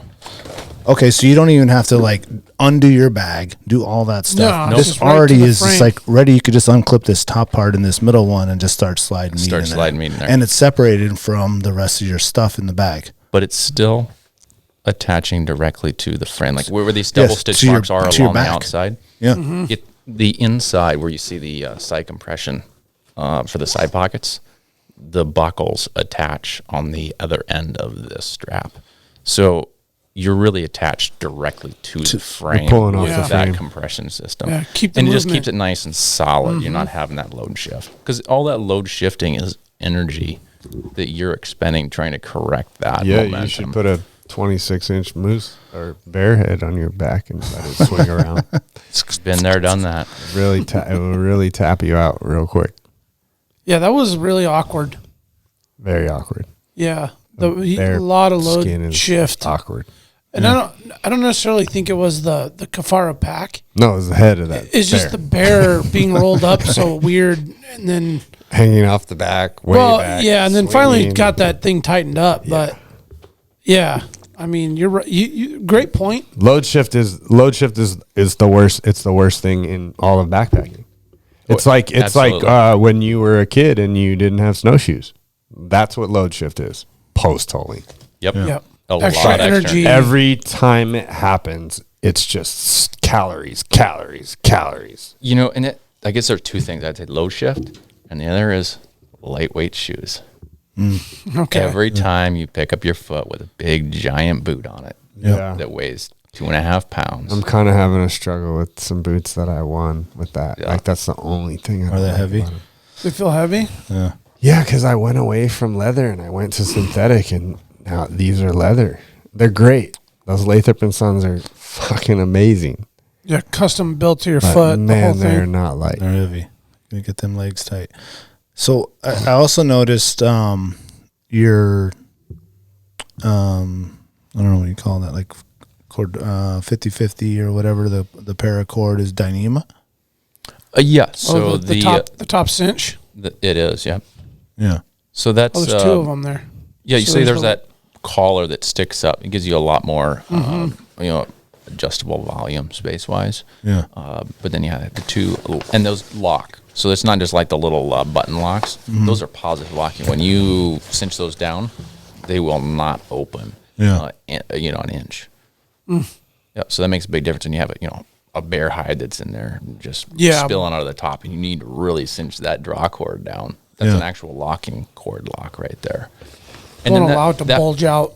Pack lid is removable, but if you don't, rarely do you need to remove it. You can actually turn it around and turn it into a little bag, like another backpack, a small backpack, which is kind of nice if you're into that small little day pack type thing. Yeah. But that height, the lid is height adjustable, so there's actually some adjustments on the front, so you can adjust the height of the lid, and then that compression strap wraps all the way around. That's one continuous compression strap around the top of that lid. So it actually sucks in the sides and then pulls it forward or backwards. It pulls it away from your head or towards you. 'Cause we've all been there where we've carried a really awkward load on our back. Yeah. And it keeps on hitting the back of your head. Oh, it's the worst, man. It's the worst. Well, you can adjust the height of the lid. So you're adjusting the height at which you want that compression strap to go ahead and pull that load and suck it down away from your head. Yeah.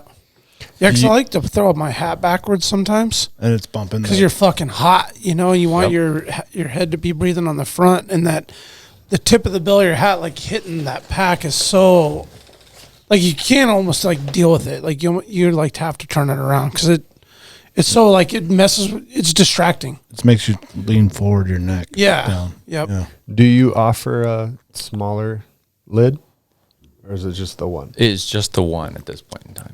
Yep. Any plans for a smaller bag? There is. There's a deer bag. You could call it that if you wanted.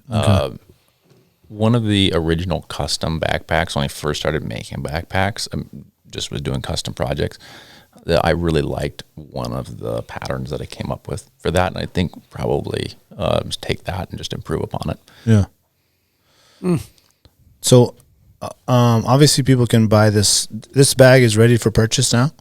Like, is it in production? Yes. So Okay. currently, I am doing all of this sewing. Okay. Is it production, like and- made to order? Like someone orders one, you're gonna zip I it have up a little to bit of stock right now. Okay. Yeah, we did pre-orders starting in January and got all the pre-orders shipped out, sewing them shipped out, and then was actually working with the manufacturer, two different manufacturers, and we've had. There's been a lot of interesting things going on in the manufacturing world with lockdowns going on overseas. Then a lot of that got brought back domestically, manufacturing wise, which then sucked up the available capacity for producing products here locally or domestically for particularly smaller companies. Yeah. So trying to get that all back up and running and a solution after getting the rug ripped out of front rate this. So we have limited stock available right now. So if you want a bag for this year, By the time you heard this, they're sold out. We already ordered probably them all. sold out. Yep. Now, did I see that you obviously you can get it on the website, which is wrangellgear.com. Yep. Okay. 2 L's on Wrangell for those of you out of state that don't know.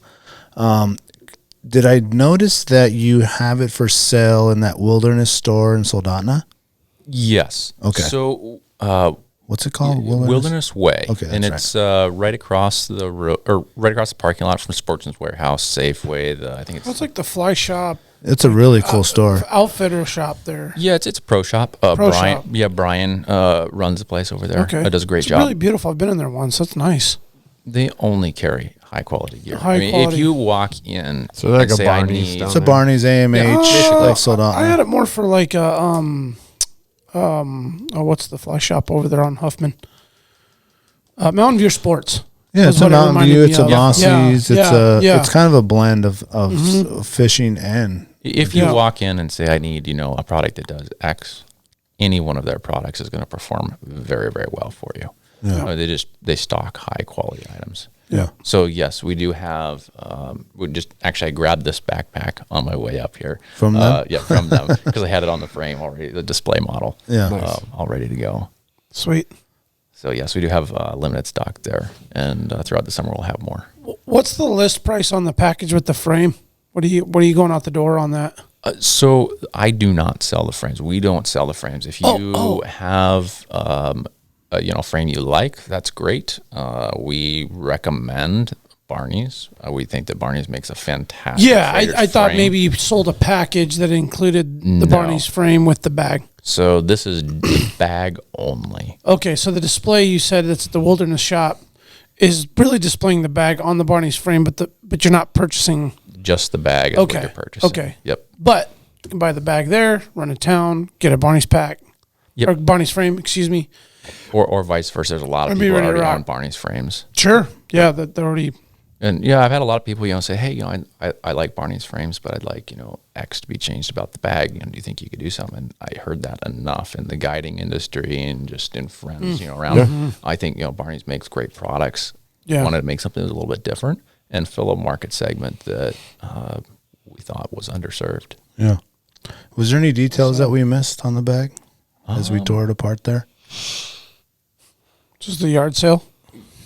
No, I think you caught most of it. I mean, the compression system is really difficult to maybe describe or show, in a video setting. But when you use it, when you see how those compression straps actually run through the bag in the baffles between the side pockets, I guess that's the really biggest. the big thing that difference. sets us apart, but it's difficult to see.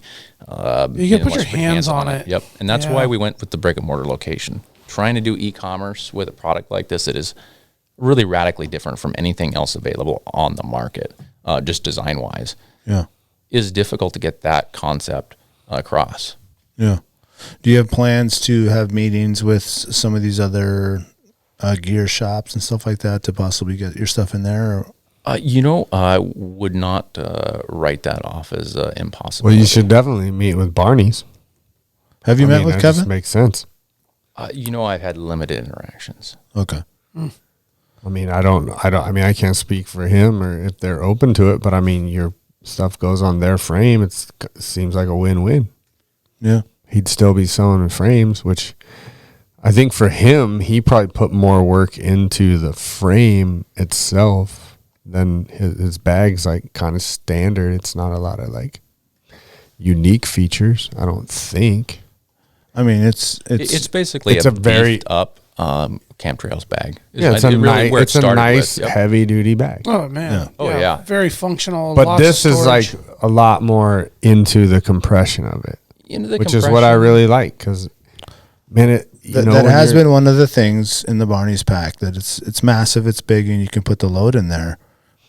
But I just have like over the years going with, I've taken a few different people on sheep hunts now, 5 or 6 different people with 5 or 6 different packs, and seeing everyone be like super jealous when we're hunting of my pack because it packs down like a day pack. Yeah.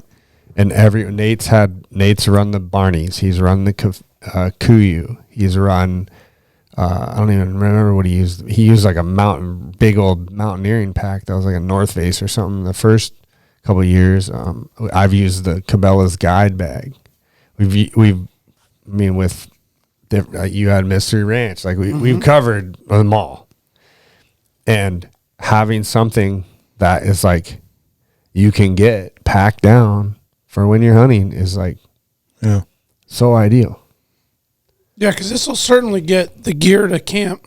And absolutely. Oh yeah. I mean, looking at the thing in this photograph behind you, and then seeing it in person. I mean, holy shit! It's going to carry more than you want to carry. Yeah, like this thing's just gonna like Definitely. in the blink of an eye, 100 pounds is in this pack like easily. Yeah, You can fit an honest 10-foot bear hide inside that bag. wow. Oh, yeah. A very honest 10-foot bear. Yeah. God, We're not talking stretching damn. the hide at all. That's got to be 200 pounds, right? It depends if it fell in And the with water. and with the X-Pac versus like the Cordura, In Kodiak, they which are we've probably all wet most of the seen, time. it soaks up the blood.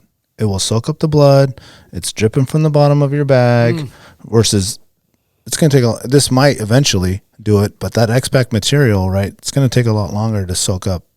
I think the X-Pac fabric actually the fabric itself soaks up less moisture than your typical Cordura. And I think that has to do with multiple different reasons. It's a lamination process. There's resins in there that are mixed. There's the waterproof film. And I think they use a different DWR coating on their fabric. The problem you do run into, and I think there's been some hesitancy in the market to try and utilize the X-Pac, is once you get water inside, where does it go? And so if you look at the bottom of this backpack, you'll see a grommet hole. That is a drain hole.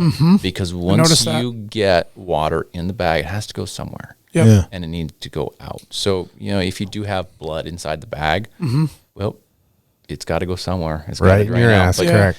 but you might as well direct that, the flow of, any fluids in one spot if you possibly can. Yeah, let it drain right out of there. Yep. Have you done much testing, product testing, taking this thing out, or are we still like? I think Now's the time. I'm willing to bet he put a 10-foot bear in it. Yeah. Being that I had quite a few friends still in the guiding industry, I did have them use it, test it. I wanted their feedback. Just friends that I knew that were going out doing some bear hunting, moose hunting, etc. Sheep hunting, big goat game. hunting. And so as far as the testing goes, pretty solid on that. We're pretty convinced that this is a vast improvement over what's already available. And, what we consider great today can definitely be improved upon tomorrow.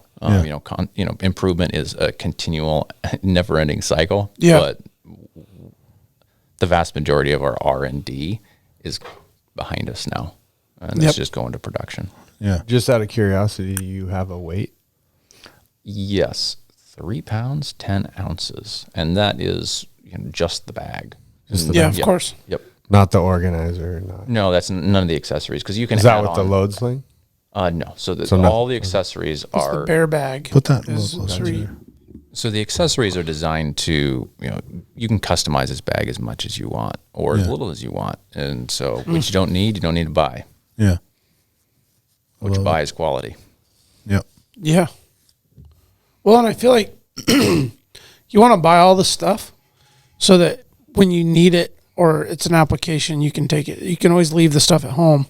If you don't have, there's certain bags you don't want, or maybe you're just bringing the bag to simply haul quarters, and that's all you're doing with it on this particular trip. Like I'm Well, just you gonna had haul just on the other bag there, with the meat sack. Yeah, so I think you have the other Pull frame that over up there with the Yeah, meat sling. Yeah, we yes. can pull that up. yeah. So Yeah, we can pull this off the table here. yeah, just do the full removal. And this has got what looks to be a 10, 15-year-old Barney's frame on there, or something like that. I bought that used about 15 years ago. Oh, okay. So it could be even older. Make sure I'm not going over any Well, bears or that's anything. a shout out to Barney's. That thing's old. Like I said, Been around. I highly believe in the durability of that pack frame product. Yeah. Yeah, they make a real solid. That was your product. guiding. That's your guiding equipment right there. Yep, So hard use. So this you load, could say so. this thing will attach Fucking to rad. pretty much any frame, huh? That'll attach, to really any freighter or external type frame. And you can see it has webbing attachment points. So we have up top, we have the 2 grommet pins that are holding our top buckles. And then going down the sides, we have just webbing and ladder lock or tri-glide locks, so you can attach it really anywhere you want. Yeah. I And like that's- that little that- pocket on the top too. You can throw your game bags, knife, etc., sharpener, kill kit. Whiskey. Yeah, the fifth. Moonshine. The moonshine. in there. Celebratory moonshine for the win. Because if you're getting this out, you won. Yeah. Yep. Yep. That's Or that's your happened. buddy's hurt and you're packing him, I guess. Yeah. Yeah. So this, sling here is designed. We've all been there where we've had, a mile of paracord trying to lash a, moose hind quarter, front Yeah. quarter, right, to our pack frame. And this was just trying to simplify that process.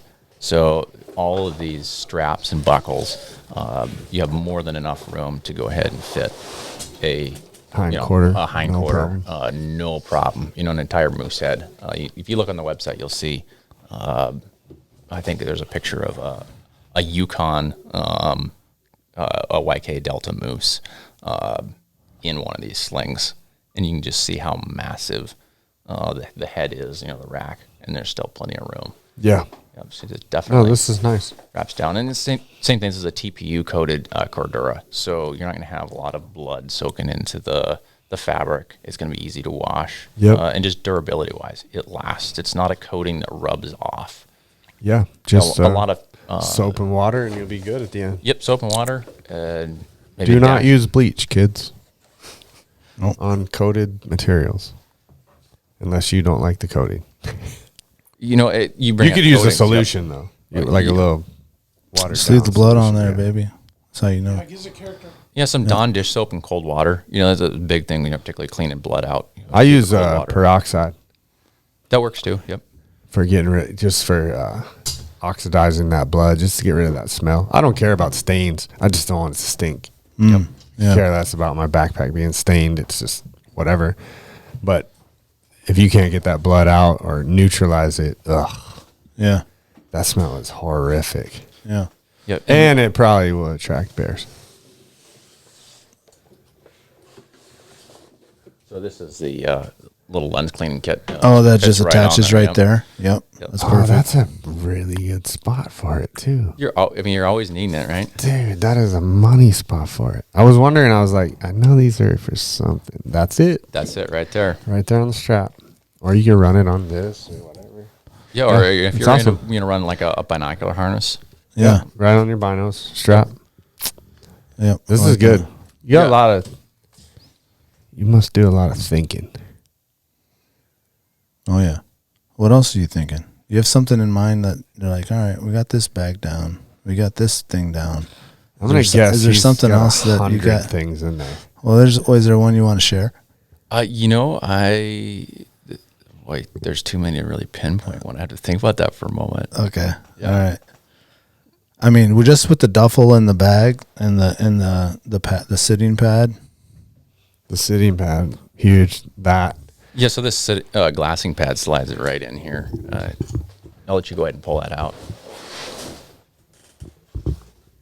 Oh, it's already in there. Yep, it's already in there. Boom. Yeah. That's exactly where I carry mine. Oh, and it adds extra padding.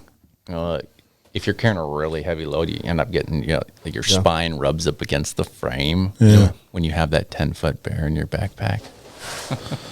That's exactly where I carry mine. So you can just get to it without having to open anything. You just pull it out right away as soon as you set your bag down. Yep. It works money. No, this is very thought out. Like, since you don't want to go over any of the ideas, where do you see, what gap do you see? What stands out the most to you in the, hunting space right now? Well, As far as, it'd be outerwear or... it's interesting you bring up the fact, the hunting space.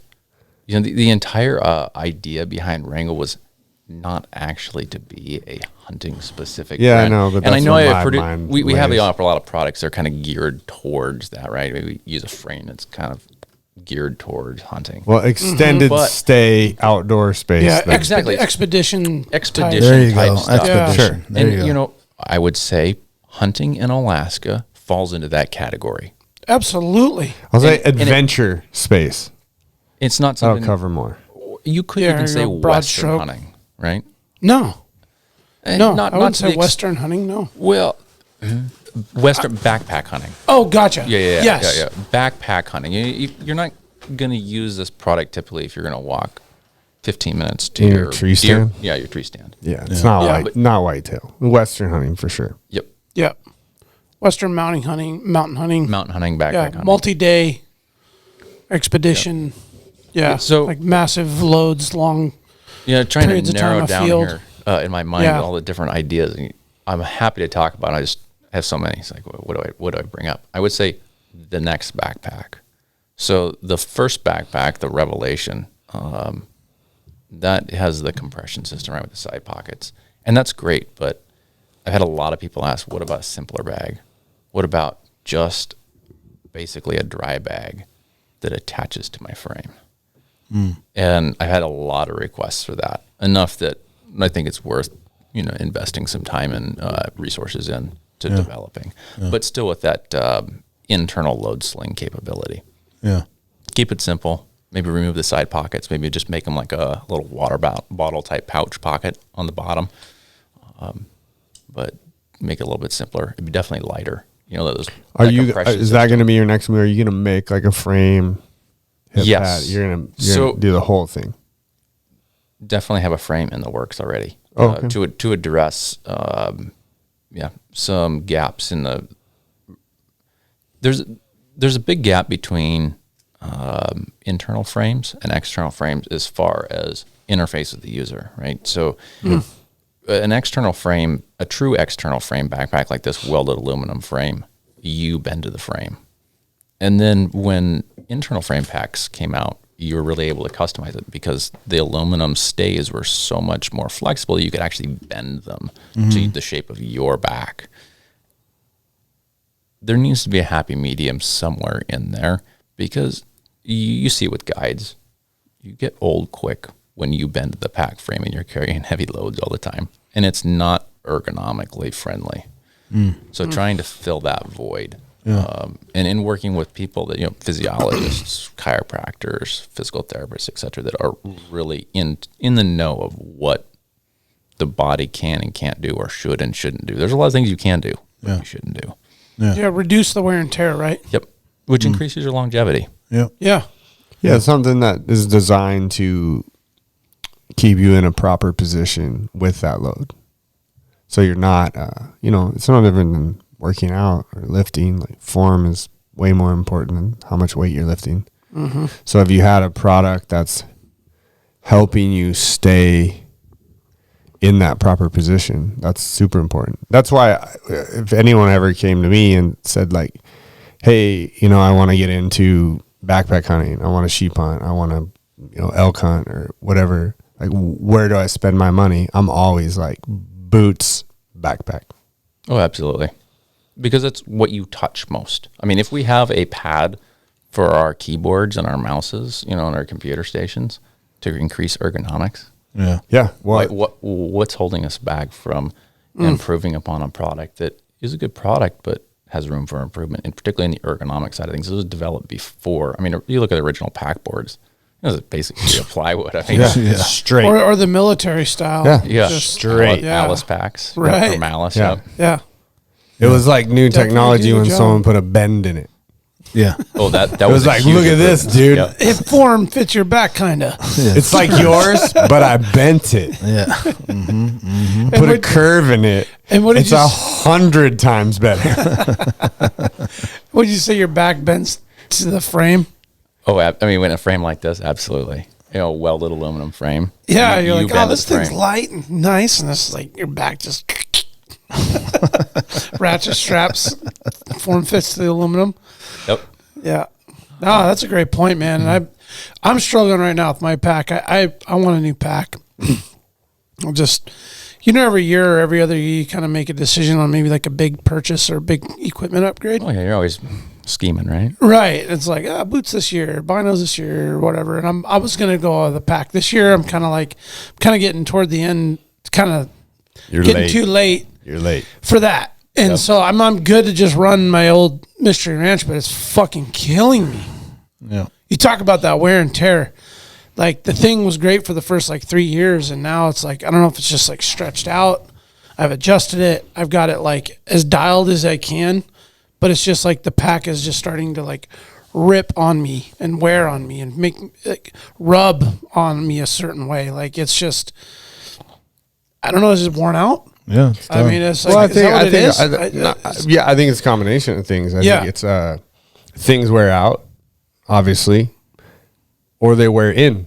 Like they wear into sometimes, like jeans wear into fitting better. But also, I think as you you're upgrading a product every year, and so like as you make every other thing more comfortable and better, then like now your focus is your backpack. Like it's your weekly. Oh, man. Maybe before you were like, fuck man, this spotting scope's like it works, but I can't tell what do I go after that 5 miles away? Doesn't work good. So then you upgrade the spotting scope, and then you're looking at shit 7 miles away, and you're like, man, I don't know. But it's like I think a lot of it is that you just start upgrading other stuff, and it's so like you just notice what you sucked up before. Yep. It's like a relationship, right? Ooh. Like when she's beautiful, like that's what starts it. Yeah. And then in the beginning, the honeymoon phase, where you're like, man, she does this one thing that really annoys me, but it's not a big deal. Yeah. And then when you're married, married to her, and then now you're like, that thing that was a little bit annoying that you overlooked becomes like, it's like that. Yeah. That's how you backtrack. Like before, it was like, it cuts into my shoulders a little bit, but I got good shoulders. Yeah, and then now you're like, God damn it. Oh yeah, that's exactly what it is. Now it's like I know once it's a certain weight, it's gonna be pure hell. Oh yeah. For the rest of the trip. And it's just like it's fucked because like the second you cinch it down and it's not hurting yet, but you can feel discomfort. It's like, do you feel it rubbing over your collarbone? 0.2 miles and I got 9 to go. Like this is gonna be so bad. I feel like that's another thing too that happens though also is that you just start developing those habits where you're like, well, okay, now I got this really awesome backpack, and you just put more shit in it. Yeah, exactly. Yeah, and then you just make it like less awesome because you're like, now it's like not carrying the load as well because it's like, well, this thing is so comfortable where my other backpack at the same load, you're like, that's where the Barney's I'm pack just throw a couple like more. Then Next thing you know, you went from a flask of whiskey to a bottle or 4 bottles of wine. Or half gallon. You're like, I'm not even worried about putting that in a lightweight package. No, like we're good. Throw it in there. Just throw it in there. It's gonna fit. Oh, you like Chef Boyardee ravioli? Throw a couple cans in there. I don't mind. Throw a 6-pack in for that first some night. firewood in there. Well, the Revelation 7800 can handle it. Yeah, it looks like you could start your trip off at 85 pounds, no problem. Shuttling on the way back out. You definitely be pulling a stampede or going over what is it, the pass there in Canada. Oh, now I'm blanking. Chilkoot Trail. Chilkoot. You'll be ferrying your gear in that way. Hell yeah, you will. 100 pounds at a time. Fuck. Oh man. Oh, she can do it. She can do it. Well, Lowell, thanks for coming and showing us this new stuff you got going on, man. We wish you all the best, and we are excited to test some of this stuff out. If anyone's looking to look into more of this stuff, it's wrangellgear.com. It's Wrangell Gear on Instagram. Yep, on all the socials. On all Facebook, socials. You got a TikTok going? What's TikTok? Yeah, don't do it. And then if you're in Soldotna, you can stop by Wilderness Way there. Yep. And actually put your hands on the bag. Yep. Which and as the summer progresses, we should be able to get some more of our accessories in there as well. Right on. And they they have some bags in stock. Yes, I have 2. Ooh, 2. Okay. 2. Okay. 2 bags, duffels on the way. Yep. Wrangell with 2 L's. Wrangell with 2 L's. It's easy to remember this. Wrangell with 1 L is Russia.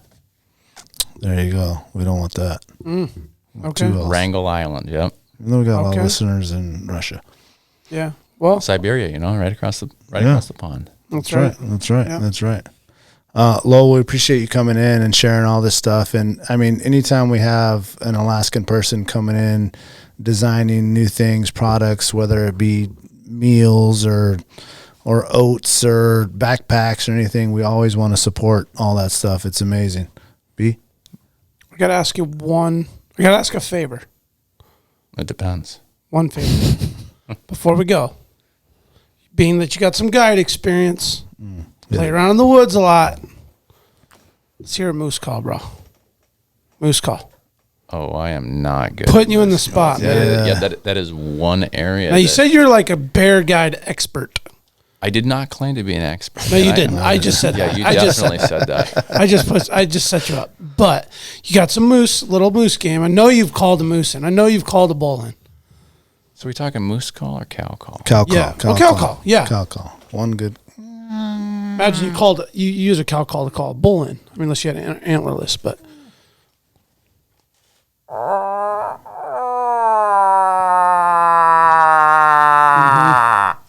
Yeah. Very nice. Hit it. Do you come up here like, I don't know. Well done, sir. Well played. You mean play basketball? Has ever seen a white boy dunk? I never hit 3 in a row. Where I live, I do have some recreational cabins somewhat close by, and occasionally we'll, call back at the people that are calling moose. It can be entertaining. Always fun. Oh, yeah. Always fun. And then you try and get more and more obvious that you're not a moose. Yeah. And you can definitely tell some people are just really desperate. Oh, yeah. Start shooting in that direction. So awesome. Such a fun game to play. In Eureka, it's the best. Oh, yeah. Over the next hill. Yeah. Thank you for that, man. That was a nice little finish there. Yeah, record that. Get that on tape. Yeah, we got it. We got it. I want the digital copy. You want that one? Okay. Put it on speakerphone. WrangellGear.com, Wrangell Gear on Instagram, AlaskaWildProject.com. Leave a like, subscribe, check out Barney's, check out Wilderness Way. Thank you, Alaska, for listening. Thank you, Lowell, for coming all this way and chatting with us and bringing all this cool stuff for us to experience. Appreciate you. Thank you, guys. Alaska, stay wild. You'll remember my speaking to you of what I call your overcautiousness. Are you not overcautious when you assume that you cannot do what the enemy is constantly doing? The Alaska Wild Project podcast is brought to you by the following sponsors. Barney's Sports Chalet, supplying hunters with the best hand-selected gear since 1963. The exclusive home of frontier gear built for the rugged Alaskan terrain. Your one-stop shop for all your outdoor needs. Visit Barney's today at 906 West Northern Lights. Arbor Digital, the forefront of digital assets, cryptocurrencies, and wealth management, providing a low-cost, research-based investment strategy for Alaskans looking to invest their hard-earned money. Visit arborcapital.io today to put your money to work. Tailored Restoration 24-hour emergency home services, helping Alaskans restore their dreams since 1972. Services include fire, water, mold, post-emergency cleaning, repair, and remodeling. Give them a call in Anchorage, Eagle River, Matsu, or Fairbanks. Hit them up at tailoredrestorationalaska.com.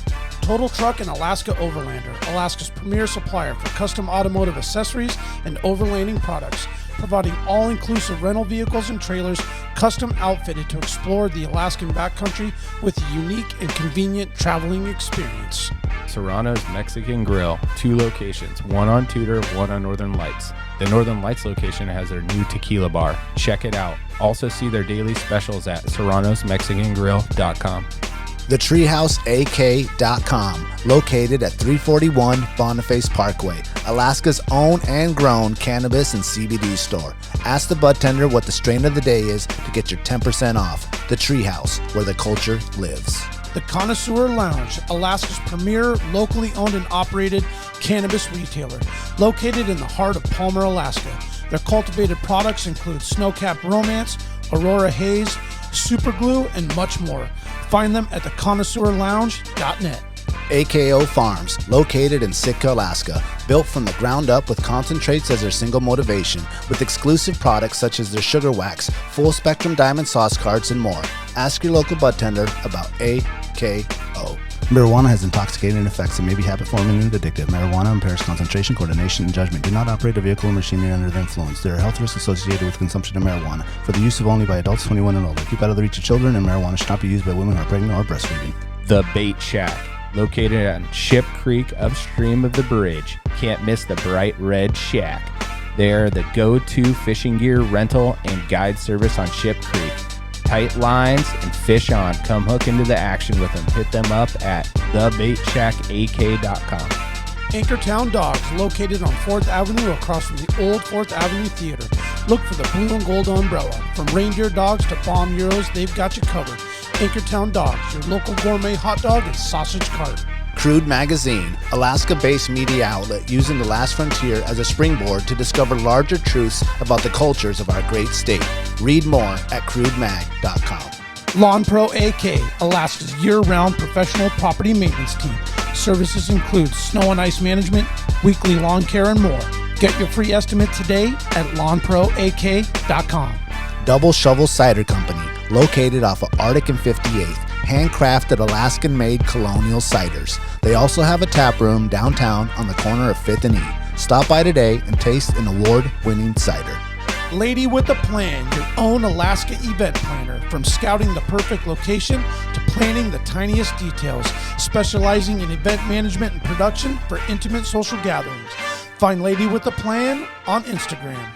Should you not claim to be at least his equal in prowess and act upon the claim? I say try. If we never try, we shall never succeed. This proposition is a simple truth, and it's too important to be lost sight of for a moment. If we cannot beat the enemy where he now is, we never can. It is all easy if our troops march as well as the enemy, and it is unmanly to say they cannot do it.